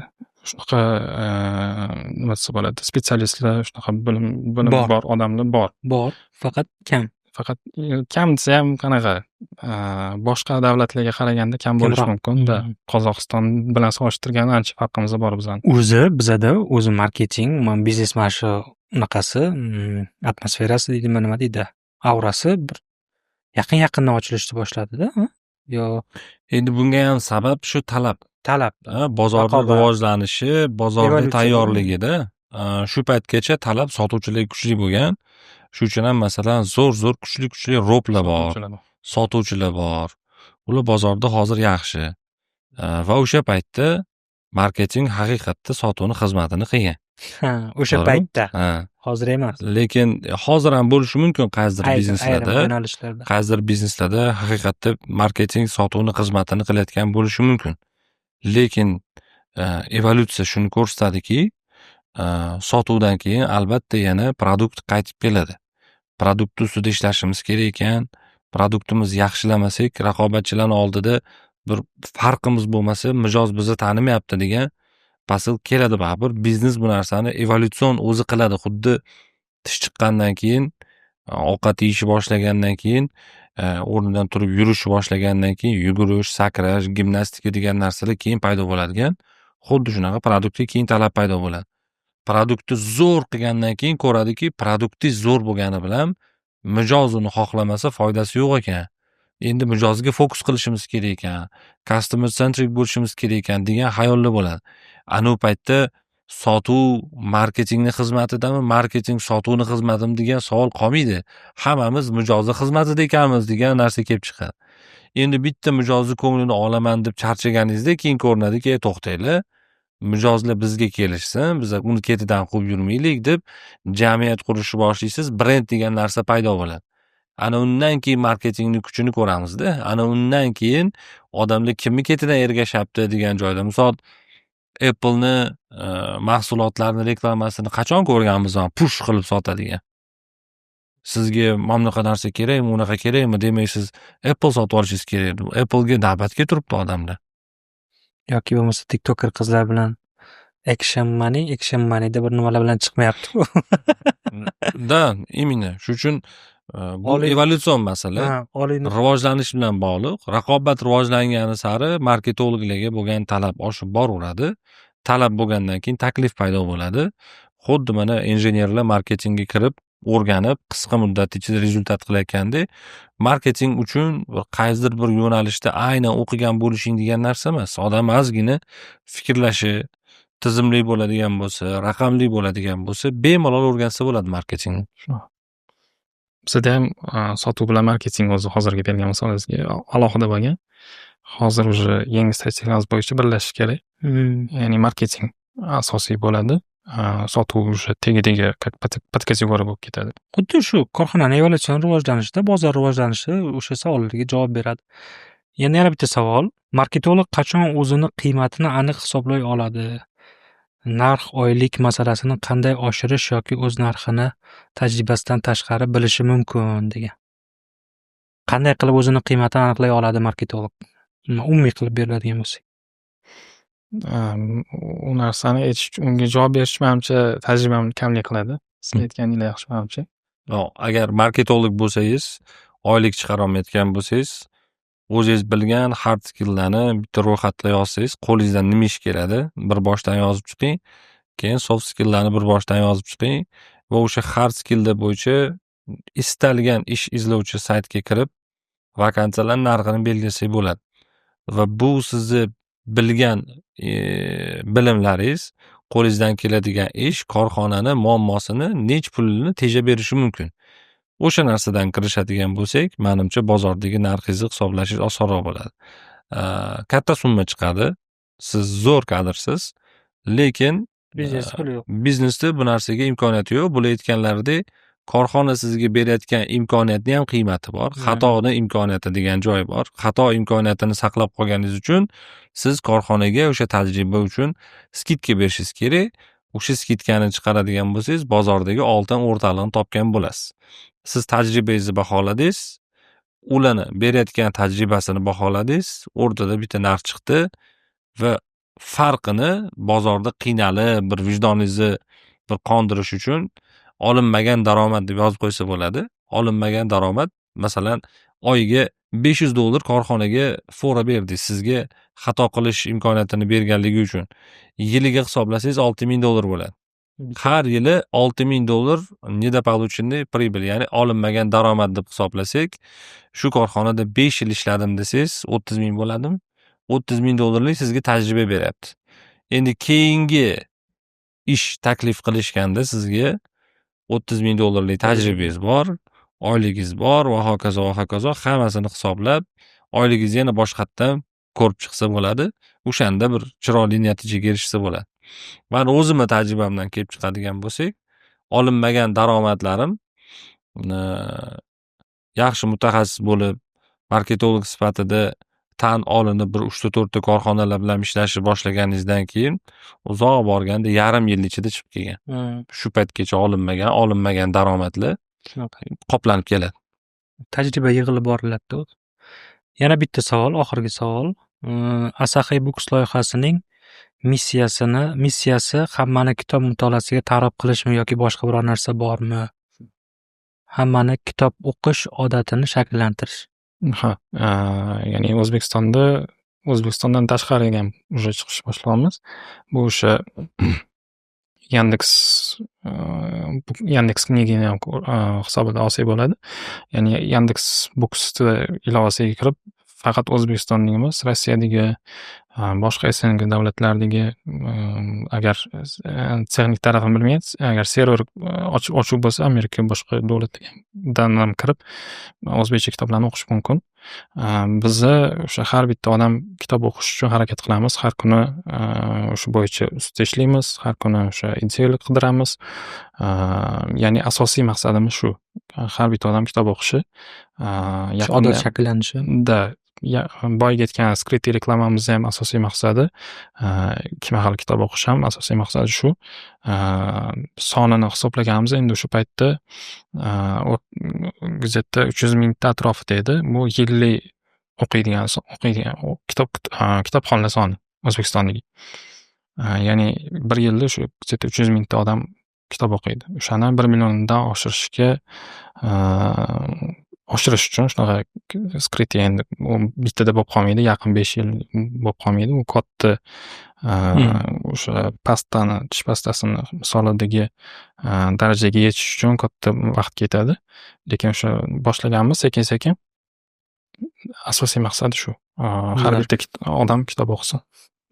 Yaxshi. Katta rahmat. Menda savollar deyarli qolmadi. Masalan, 2 soatga yaqin suhbat qildik. Yaxshi mazmunli suhbat qildik. Kitob bo'yicha gaplashdik. Asahiyni o'zini missiyasi haqida, ulardagi strategiyasi, proseslar haqida va hozir fokusni tizimlashtirishga qaratayotganlaringiz, ya'ni kengayishga tayyorgarlik ko'rayotganlaringiz bu milliy brend sifatida odamni faxrlantiradi, chunki bu o'zidan yarasha, o'zidan keyin maktab qoldiradi. Bu ishlarda kuch-quvvat tilaymiz, omad tilaymiz. Umumiy xulosa qilib aytadigan bo'lsak, marketolog bu faqat g'oya beradigan odam emas, balki g'oyalarni realizatsiya qiladigan odam bo'lishi ham mumkin va shu namuna bo'ldingiz bizga. Shaxsan menga unaqa bo'ldi, chunki o'zimda gipoteza bor ediki, chunki Asahiyni marketologi hech qayerda ko'rinmas edi. Marketologi Feruz aka. Biznesmen Feruz aka. Menga doim qiziq bo'lgan, o'sha Feruz akani umuman olganda biznes zadachalarini kim yechayapti, proseslarni kim qilyapti deb injener qilyapti ekan. To'g'ri unaqada ekan. Ularni как face qilib olganmiz hozir. Harakat qildik bir necha marta alohida face olishga, lekin to'g'ri kelmadi. Qidirish ham katta vaqt ketarkan. Yaratib bo'lingan narsani boshqatdan bilsa, что Asahiy deganda уже сразу Feruz aka keladi. Bu xuddi Steve Jobs, Elon Musk Tesla bilan bog'laydi, Steve Jobs Apple bilan bog'laydi. Lekin Netflix hech kim bilmayman kim bilan bog'laydi. Ya'ni bu ham bir biznes model. Bu to'g'ri, aynan mana shu narsa to'g'ri, mana shu narsa noto'g'ri degan narsa. Va buni ko'rganlar lichniy brend hamma narsani hal qilib olar ekan deyish kerak emas. Undan voz kechmoqchi bo'lishdi, iloji yo'q ekan, qaytib kelishdi. Shunaqa. Bu ham normal, bu ham okey. Ana unda dasturchilarda unaqa bor-ku, kod ishlayaptimi, teginmas edi-ku. Kod ishlayapti, teginmas kerak bo'ldi, все. Katta rahmat. Mazza qilib suhbatlashdik. Yaxshi fikrlar bo'ldi, yangradi. Tomosha qilinglar. Sizlar eng yaxshi fikringlar bo'lsa, insaytlar bo'ladigan bo'lsa, izohlarda yozinglar. O'zinglarning ijtimoiy tarmoqlaringizda ulashingizlar. Tadbirkorlarga o'zingizni biznes jamoangizga ko'rsatingizlar. Balkim shu qaysidir podkastimizdagi bitta insayt ularda fikrlashiga, qilayotgan proseslarni yanada ham yaxshilanishiga yordam beradigan bo'lsa, bizlarni kubikda ham missiyasi qaysidir ma'noda bajarilgan bo'ladi. O'zi maqsadimiz shu. Shu podkastni ko'rganda, yo'q, aslida bunaqa bo'lishi kerak ekan, aslida dunyo bu yo'ldan yurib ko'rgan ekan, mana bu ishlar qilinyapti ekan degan bir maqsadga borishdi. Trendni orqasidan quvish emas, trend yaratsin va marketingda asl mohiyatini, o'zini missiyasini tushunsin degan o'zi shu maqsadda kubikni yaratganmiz. Bundan tashqari bizani hamjamiyatimiz bor. Hamjamiyatimizda har oy yig'ilishlar qilib turamiz, offlayn uchrashuvlar qilib turamiz. Shu uchrashuvlarga xudo xolasa sizni ham bir chaqiramiz. Yana bir piyola choy ustida kamera ortida gapirilmaydigan gaplar orqali deydi-ku, bir gaplashib, o'zbekcha aytganda bir piyola choy ustida dardlashamiz. Katta rahmat. Katta rahmat. Hammaga rahmat. Ajoyib suhbat uchun. Sizlar ham chiroyli tomosha qilganinglar uchun, shu joyga kelgan bo'lsanglar, super. Sizlar uchun xizmat qilyapmiz. Yana suratga olishda davom etamiz. Agar siz ham shunaqa bir yashirin chempionlarni tanisangiz, yaxshi marketologlarni bilsangiz, kommentariyada belgilab keting. Ular bilan ham bir tanishib, gaplashib, xalqqa ko'rsatish niyatimiz bor. Marketologlar jamiyatini kengaytirishimiz kerak. Qaysi brendlarni, marketologlarni olib chiqaylik, ularni ham yozsanglar, biza harakat qilamiz. Rejamiz bor. Bizada SC bor, Bellissimo bor, harakat qilyapmiz. Honor'ga harakat qilyapmiz. Xudo xohlasa yaxshi rejalarimiz bor. Olib chiqmoqchimiz. Shu ikkinchi odamlarni ko'proq olib chiqmoqchimiz. Agatni olib kelsanglar bo'ladi. Agat degan suv bor. Agat suvi bor. Ular ham o'sha ko'rdim. Yaqinda marketing yaxshi rivojlanyapti. Ularni ham chaqirsanglar bo'ladi. Tavsiya uchun. Bo'ldi, kelishdik. Katta rahmat. Sog' bo'ling, charchamang. Rahmat.